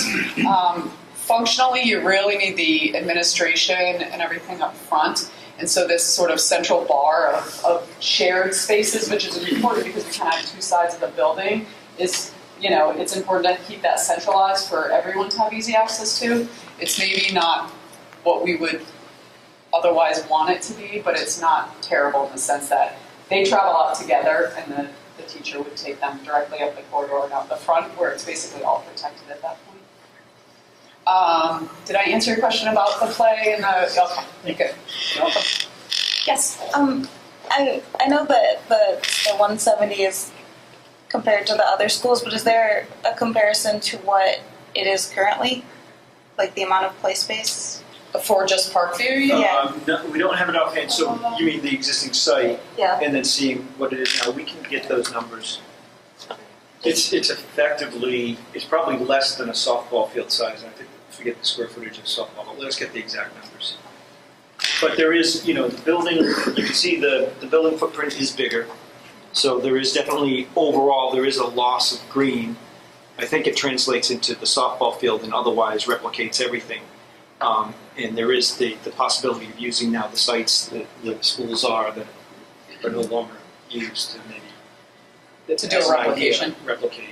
Yeah. But those require a drive. Oh, you're talking about site. Like at the school, like the kid gets out of school and they want to play immediately. You don't want to Oh yeah. like that. Yeah. I'm not sure. I was just wondering. Oh, this exceeds Oh, that's that. a huge amount of space. That's what I was wondering. Like, what's that the number? This green space is 65,000, and this hard surface play is 44,000. I was also thinking, so that's 100,000 square feet right there. I'm sure you probably don't have it offhand, but like since there are more kids, then like what that difference is. Mm-hmm. Like, what does a Parkview kid have, play space wise, versus what a kid who goes to that school would have? Oh, I think it's that's the the 170. same. Yeah, so 170 percentage-wise? schools. Yep. No, So, like, oh, I'm sorry. so we're saying like percentage-wise, it's less green space because the softball field is considered green space and gone. But for play, it's essentially the same percent. So we took all three and we added them, and then we replicated this. So provided you have the same number of students, the same percentage of play is replicated, with the exception of the softball field disappearing. I haven't been to the other schools, so I don't know how like crowded they feel. I was just wondering if it would feel like if you had, obviously all the kids aren't out at once, but what that feel difference is. Yeah. As far as space. For perspective, that's I'm wrong, but I'm pretty sure this was the one that had the most play space of all the options. Remember, we had like 7 options there? I think this is the one that had the most play space. Here it is. So this is, this one's a negative 17,000 play. So of the target, this is less by 17,000. This is less by 20,000. That's less by 66,000. It's actually a pro and a con, so those numbers are the totals. So, the C1 had 85,000, C2 had 100,000, C3 had 108, DW1 had 66,000, DW2 had 168. DW3 only had 17,000 square feet of play, so this one had the most at 188. As of that iteration, it's at 170 right now.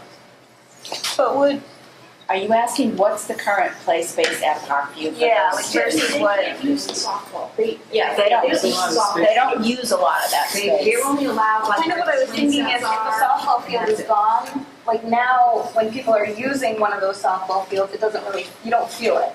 But if there's one softball field and other, like. But they don't use it during the day. They don't use it during the school day. I didn't even mean like formally. I just like that it's there and that like. That softball field is empty during the day. Nobody uses that space. The kids aren't allowed on it by the recess aids. They don't let them go that far. And nobody uses it. It's wasted space during the school day. So I don't think using it is going to impact the student experience. And that's really what the state cares about, truthfully. They capture I'm thinking about like convincing my neighbors conversation. Yeah. Like how I was just trying to think of like an analogy of like what it feels like now when they go out versus what it would feel like during the day to play. When the students go out during the day to play, what does it feel like? I think that this is going to feel comparable and perhaps even better because it's going to be designed better than what they have now. Just a guess. It's also going to be scaled for the 4 to 5 learners versus the 7, over near the pre-K area versus the 1 and 2 area. Right, this would have the younger kids in mind, and then this would be scaled. Play structure as well. Yes. So the yellow, and that's directly accessed from the youngest learners. Yep. So this is all and a green, exactly. Sort of again scaled. So these students recognizing they're not going to run across the softball field, they really want to keep them contained. So there's a scaled green space for them, scaled outdoor play, structured play for them, and then this is the larger and the larger. Thank you. You're welcome. Any other questions? Do we have things after this, Bob? I don't remember. Just schedule next steps. Schedule. So. Yeah. And we're picking up from where we were at the last meeting, so there's a lot more that we had presented at the last community meeting about the design and the plans. But so where we are now, here in April, we've got the preferred solution, and we've got a submission coming up to the MSBA. So between now and then, a report is put together. Traffic study is in that report is coming together. As well as some more kind of finalizing of the plan. After that submission, we then move into the schematic design. So this is really through the summer, from spring into the fall, where this single option now is going to get flushed out in a lot more detail. So some of the conversations we've started tonight will be flushed out further. It may be we're moving the gym around. It may be that we're coming up with a more compact footprint. Massing, materials. Yeah, materials. By the end of schematic, when we go through this phase, we'll again meet with all the user groups, all the teachers, the leadership. We'll have more community meetings along the way. We'll start to get a sense of what the building might look like, the materials that it'll be made out of. We'll do layouts into all of the rooms, so even though they're not final, it'll be right down into what the rooms look like and are made of, how are they furnished. And it's not to lock in all those decisions, it's to lock in the budget. So the important thing is by the time we finish schematic, we're locking in, we're figuring out everything, and we're kind of locking into what the budget would be. And at that point, then it would go for approvals here as well as with the state. our upcoming meetings. We're here tonight. Cost estimating, a refined version is about to begin or has begun. We'll be back, actually 424, the state now has changed. I think it's 5-1. Yeah. 5-1 is tentative. But basically, this is a formality to submit the report to the state. The submission goes in on the 8th. The MSBA board members then have what Chad had referred to, the FAS, Facilities Assessment Subcommittee, their term. That'll be a chance for the board, the MSBA Board of Directors, to go back to zero and say, what's your educational program, your goals, your needs, how have you met these, is this the right solution? So that's really a very big meeting. It'll be one of these 2 dates. Ultimately, that usually results in a recommendation to move ahead or to go backwards. The board meeting for approval will be June 26th. And then we're on to the schematic design submission, which again would be in September. And more to follow. So, Can I just... So you had said in terms of a preliminary cost estimate, approximately 65 million for the town. Yep, that's... Sorry, go ahead. That's okay. Can you compare that to the estimated cost of base repair? Yes, if we jump back to the charts on the top.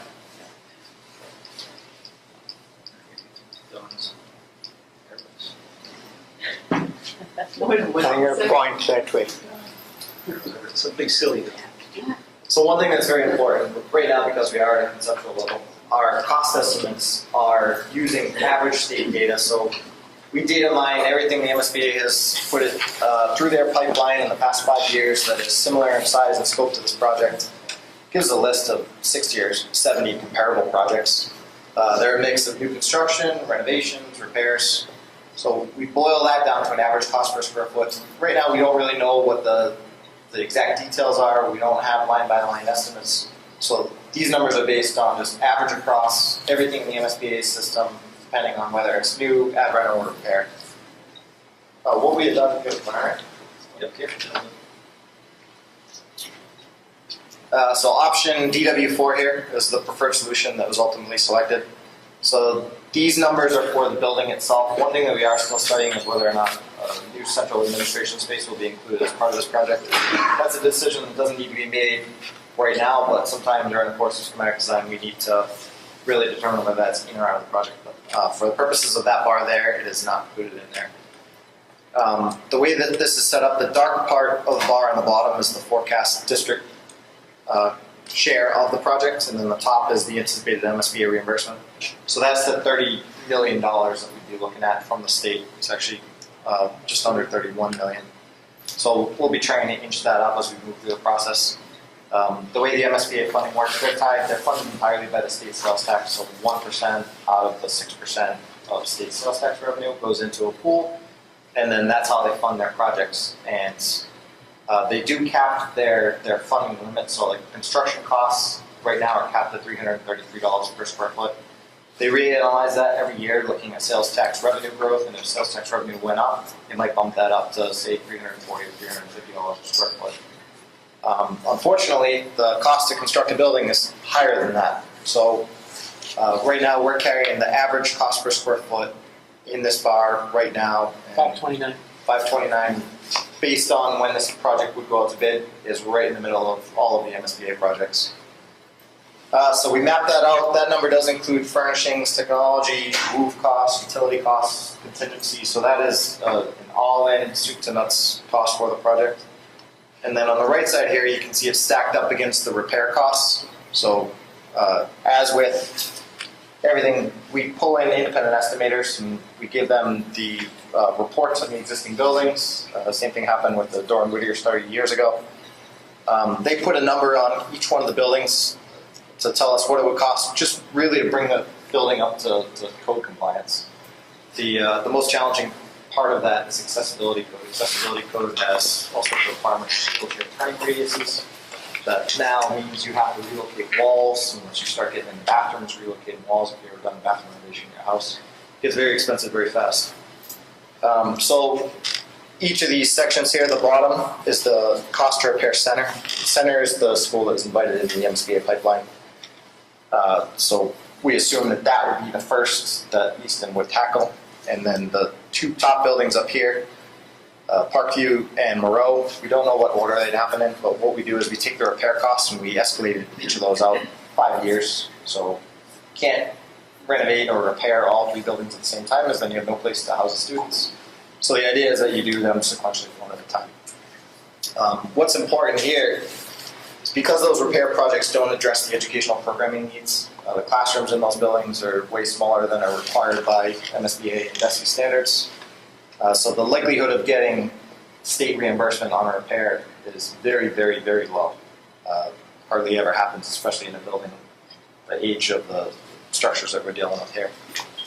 So what that means is that 100% of that cost falls on the district share. So again, the dark bars stacked up, you're looking at a total cost of $86.5 million district share by the time you work through the cycle of renovating all 3 buildings. And that might be 8 or 9, 10 years from now. Versus with the MSBA contribution there to consolidate all the students into one building, have one sort of central, more efficient, modern project happens in about half the time. So a lot of the savings is inherent in just the time. Any questions on any of that? And these other scenarios, so I should explain the grouping here is, so this is the smaller, just doing the center school loan that's invited into the pipeline. And then here's the combined school, the MSBA, of course. It's suggested that the town evaluate given the condition of the other buildings. So you could apply the theory on the center school projects to Moreau and to Parkview. They're roughly the same size as center, and they would need to be escalated the same way that we escalated Moreau and Parkview for the base repair. So if you were to take center and stack it on top of itself with a 5-year escalation, that would become the district share of addressing the full needs of that type of project.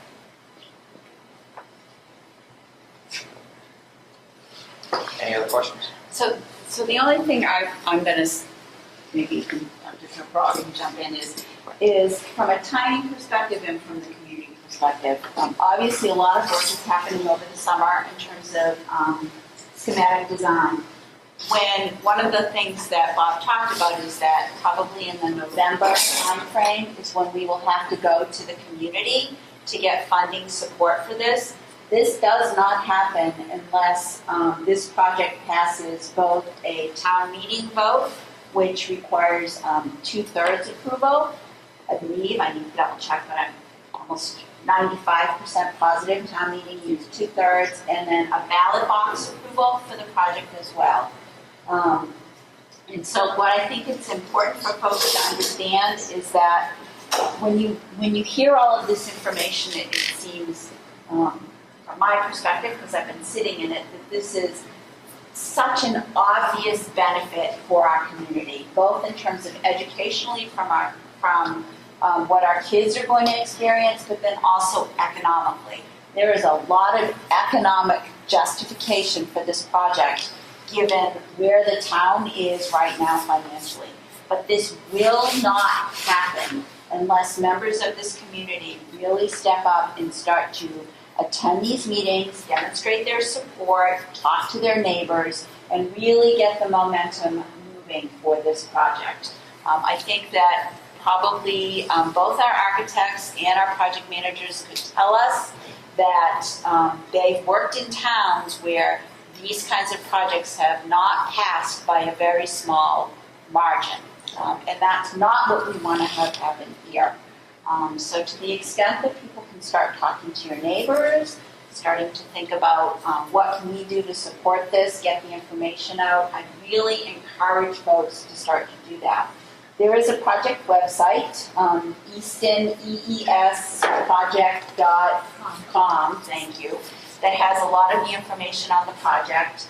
We're actually looking, as part of the project team right now, we're looking to actually develop an app that people can actually have on their phones that will help keep them up to date on the project. We're not quite there yet.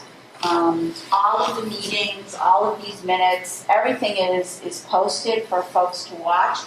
One of the things that we're just finishing up, thank you to our primary school principals for helping out with this, is we've done tours of all the current state of those 3 primary schools.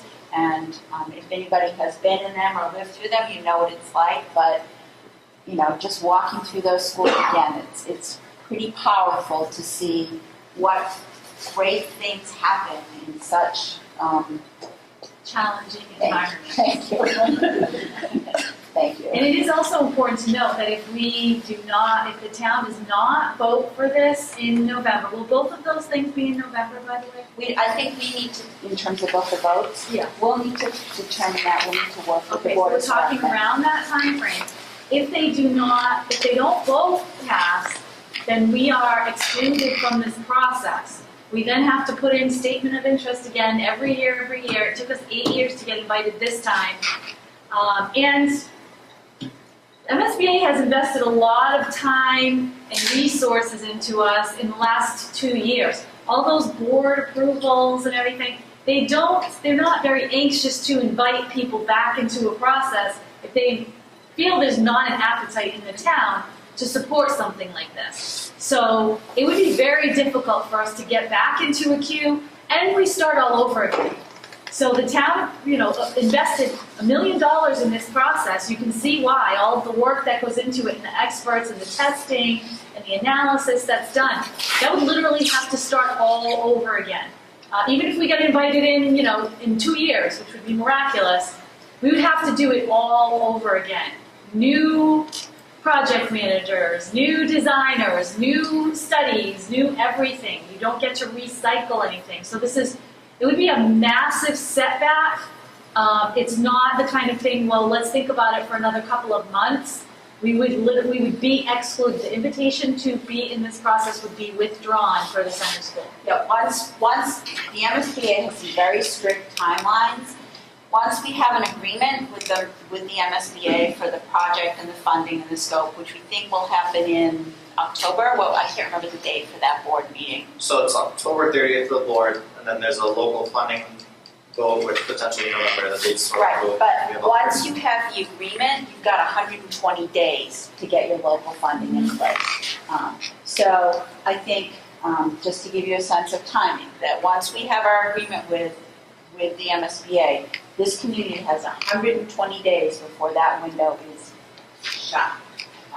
So that means probably with the town meeting in November, you're talking about February potentially for a town-wide vote. Right. I think one of the things that we will, and I think we'll have to do this with the Board of Selectmen and also based on past experience, is timing of both of those events. There are certainly optimal times to do some of those things, so we certainly want to explore that. And that's where we need to rely on the board, feedback from the Board of Selectmen in terms of those decisions. It's going to be, Jane, it's going to be a grassroots. You can notice by the number of people who are here versus the number of people who are affected by this. I think it's important to recognize it's got to be a grassroots.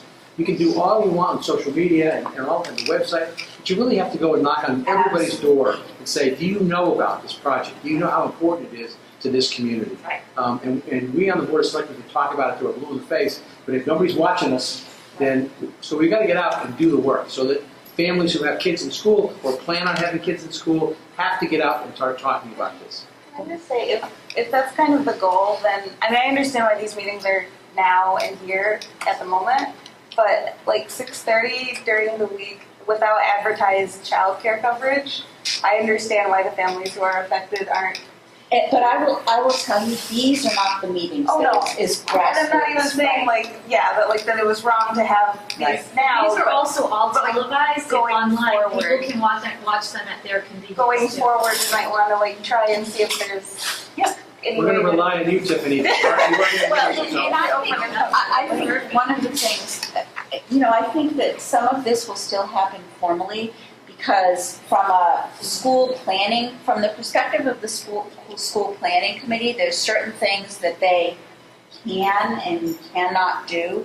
When we talk about the grassroots campaign, effort that Craig was just talking about, that's when, people are having coffees in their houses and inviting folks in to talk about this, or that's when, playgroups are having people, because it needs to be convenient you're right, it needs to be convenient for parents. Has there been anyone or any sessions with someone from the school planning committee, like during the day at, like the Quessett Hall, or the Quessett House? So we've had a couple of during the day things. We're actually getting ready to go to one next week when people invite us in.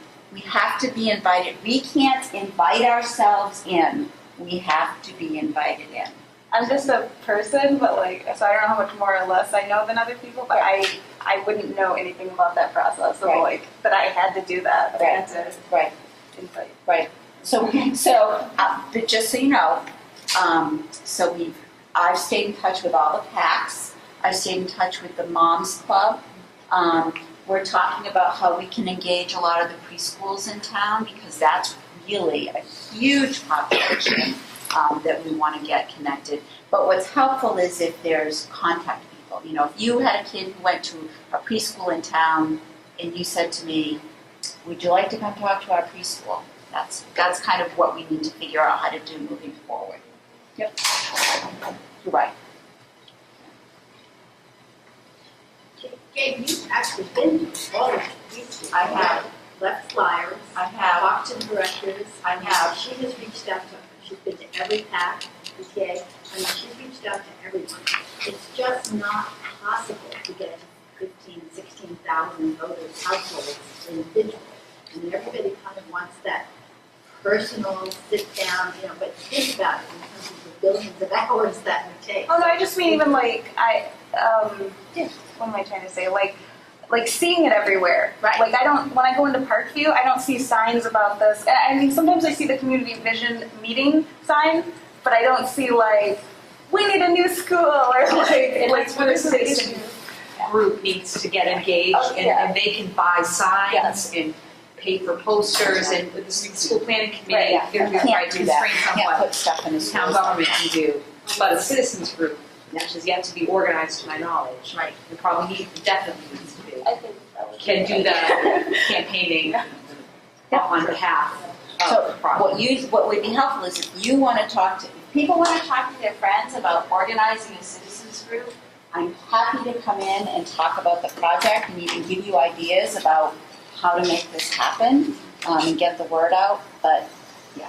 I also feel like, although for some of us we're years into this project, I feel like now that we've made a decision tonight at our prior meeting to what this project's going to be, and then as we get closer to what the cost is actually going to be, when you talk to people, you have the solid information. It's a real thing. This is, I think, leading up to this point, it's been those people who wanted to be are interested in being part of that process. But what we need to do now that we know what it's going to be, I feel like tonight's the point that now we can start. We are voting on this school, on this location. This is the time frame, and this is what it's going to cost you. I think prior to this, and if the vote is in November, just timing-wise, now's the time for us now to push into those things. Get out on soccer fields and baseball fields But I don't think we could have, obviously we've been talking about it and sharing the information as much as possible. But now you really have the real information. What is it? Because up to this point, people thought they might be voting in November for which option. Right. It's just in the process. So now now we know what we're doing. About speaking of back to school nights, because a lot of parents go to those. So yes, I think in the fall we could absolutely all be there. We can absolutely speak at back to school nights. We have had information at both the preschool and we handed out information. I think I can't remember if it was kindergarten or preschool. Something. Oh, the registration. Yes, thank you. We had information there. And we were at the winter festival and sheep pasture. Yep. But I think in the fall we could probably go to, it would be a good opportunity to go to again, because now we know what we're doing. Right. I know like in my circle of people, there's a lot of concern about the community of this big school. We're taking all these little kids and putting into this giant school. People are happy in the small schools. They're like, oh, now our kids have to go to RO. Okay, so I'm just wondering, like, we talked a lot about the buildings and the budget. What about the human aspect and knowing that we've done this before, RO, and are there any lessons learned that we can take from that school and bring it to, this new school, that parents can feel reassured that my kids are going to be okay, going into this big giant school? Yeah, scale was huge. In fact, one of the I think it was the first meeting of the school planning committee 2 years ago, we made a commitment to small learning environments. And we said we wouldn't feel comfortable moving forward with a large school if it was going to be a scale that was overwhelming for kids. Because everybody here is here for kids. And we understand child development and perception and comfort and love of school. So that was a big part of the decision of not making 2 or 3 schools within a school, like the Richardson Olmsted was designed to be a 3 to 5 and a 3 to 5. It was a very cognizant decision to have it pre-KK in 1 and 2. And that's why you see the conceptual organization of the school as it is now. Not only because of the scale, but just we understand the developmental differences between pre-KK and 1 and 2. Right now, even in our schools, there are challenges. To have the same play structure, for example, for a pre-kindergarten student and a second grader, it isn't ideal. So we were able to not only learn lessons from the Richardson Olmsted design, but also from the current designs we have now that are not appropriately meeting the needs of all of our kids, like this building with this exact population and age of students and needs and special education and outdoor space and play structures and everything takes that into consideration. And to your point, we are having a lot of discussions, the people aspect of it. To me, there's 2 pieces of it, the facility being appropriate, and then how do we roll it out as human beings for our kids. And we talk a lot, me and the other 2 principals, about what would that look like? Like, how can we maintain those small community feels? Now every principal knows every kid's name, and how can you do that in a school of 760?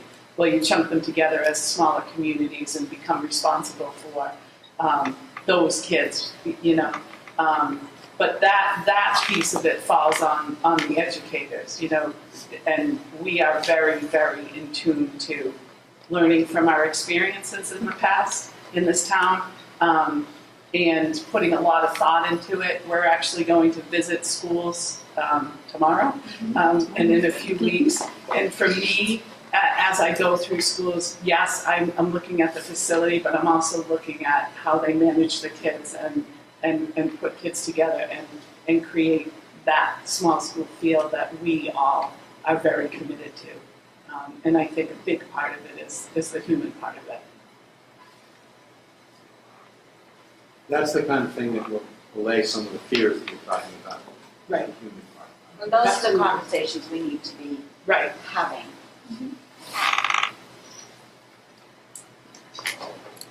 I just have another question, and probably really for Dr. Corral. Is there a way, maybe it's too premature to say this, but is there a way to know that in doing this combined type of school, budget-wise, are you going to be looking at potentially saving in the long run where you're consolidating all resources? So is there a way to almost come up with a figure to say to the town, hey, in the long run, we're going to actually be saving X number of dollars by combining it and utilizing our resources this way? Yes, actually, so first of all, just in terms of the repairs, you saw that figure. Aside from right. But also in the operational costs. So much earlier in the process, we were presented with the operational costs for each building, and there was a savings in the larger building. They accounted for things that I would never even have thought of, it's kind of like they do this for a living. They actually put in the increased amount of electricity because you're going to have more electronics and technology, actually functioning systems that will actually be on, so they take more energy. But then the other costs were so decreased. You're not like sieving out your heat through all of your windows, and you're not opening windows because because everybody's boiling, So there really were, I don't remember the numbers offhand, but there were some very firm operational savings to having the buildings. And the goal too is to make them as environmentally friendly as possible as well, and sustainable and flexible and all those things. So we did have all of those conversations, and I don't remember the exact figure, but there were firm operational costs in addition to the impending repair costs as well. I think when people hear that in the long run, you're going to be ending up saving this much more, you might be a little bit more open-minded to investing more now, knowing in the future we'll save it. But there's no, I'm just going to say this, we're talking about, when you say operating costs, you mean energy and... The building, facilities, right. In terms of human resource costs, we're educating the same number of kids. We want to keep the class sizes the same, so we're seeing the savings in operations.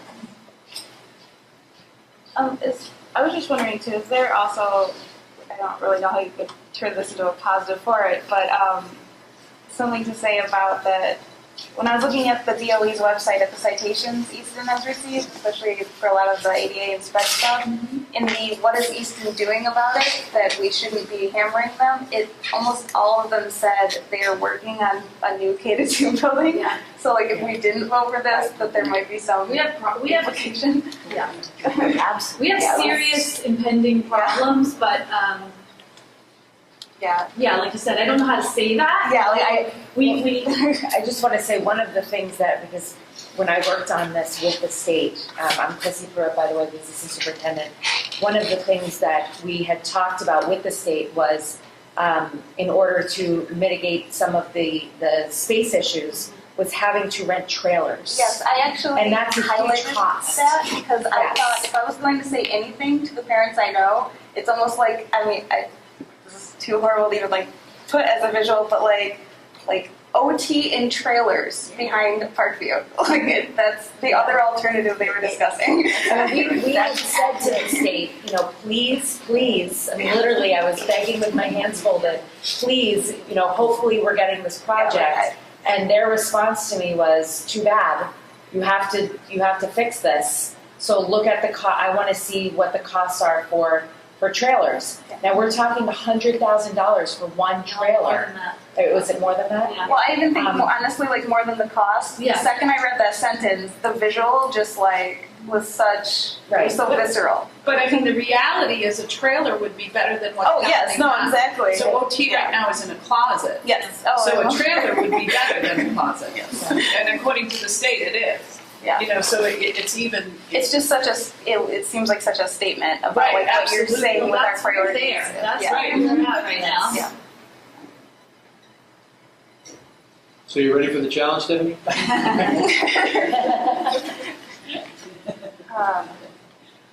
Any other questions or comments? I don't know if you want to. I'm just thank you for everybody for coming out. And Dr. Cabral, if you want to. No, we greatly appreciate this. I think about half of us here are actually on the school planning committee, and the rest of you is probably the largest audience we've had. I keep saying that each time because we get one more person. So yeah, our concern is real in terms of the project. So really I guess the takeaway here would be, people need to vote their conscience in the end. I encourage everybody to do that, but I would like them to have the information to do that. So please, let people know as much as possible that this is going on. We'll take it from there and provide whatever information they want, need, suggestions they have. They want us to show up. Jane and I have committed ourselves to go on the road. We'll take it anywhere. We'll bring handouts and information and answer questions and show visuals or whatever's needed. But we just need to know where those pockets are. And so we're really reaching out to all of you saying, please invite us, let us know who needs information, make those connections with us, and we'll take it from there. But I talk to people frequently who, after 2 years of almost being a full-time job for some of us, and they have said, what building? There's a building project? What building project? And that's my greatest fear, because again, we don't want people to make uneducated decisions. Whatever their final decision is based on the information is fine. We just want to make sure they have the information because we can't stall it. We can't say, well, you know, town meeting can't be the first place people hear about it. Because then they're going to want more information and we're not going to have enough time and we're going to lose this opportunity. So if you want to have people over, I'd love to come. Anybody who wants to have people over, I'd love to. Poor Tiffany, I saw her, just so you know how we're trying to reach out to people. I've seen her post on Facebook. The danger of posting. Danger of posting on Facebook is, I saw her, I've seen a couple of her posts on Facebook, and about 4 or 5 days ago I said, you don't really know me, but I've seen your posts on Facebook, and I wondered if we could chat. So, whatever. So if you get stalked by me on Facebook, thank you again. Yeah, we appreciate your time. Great deal. Thank you so much.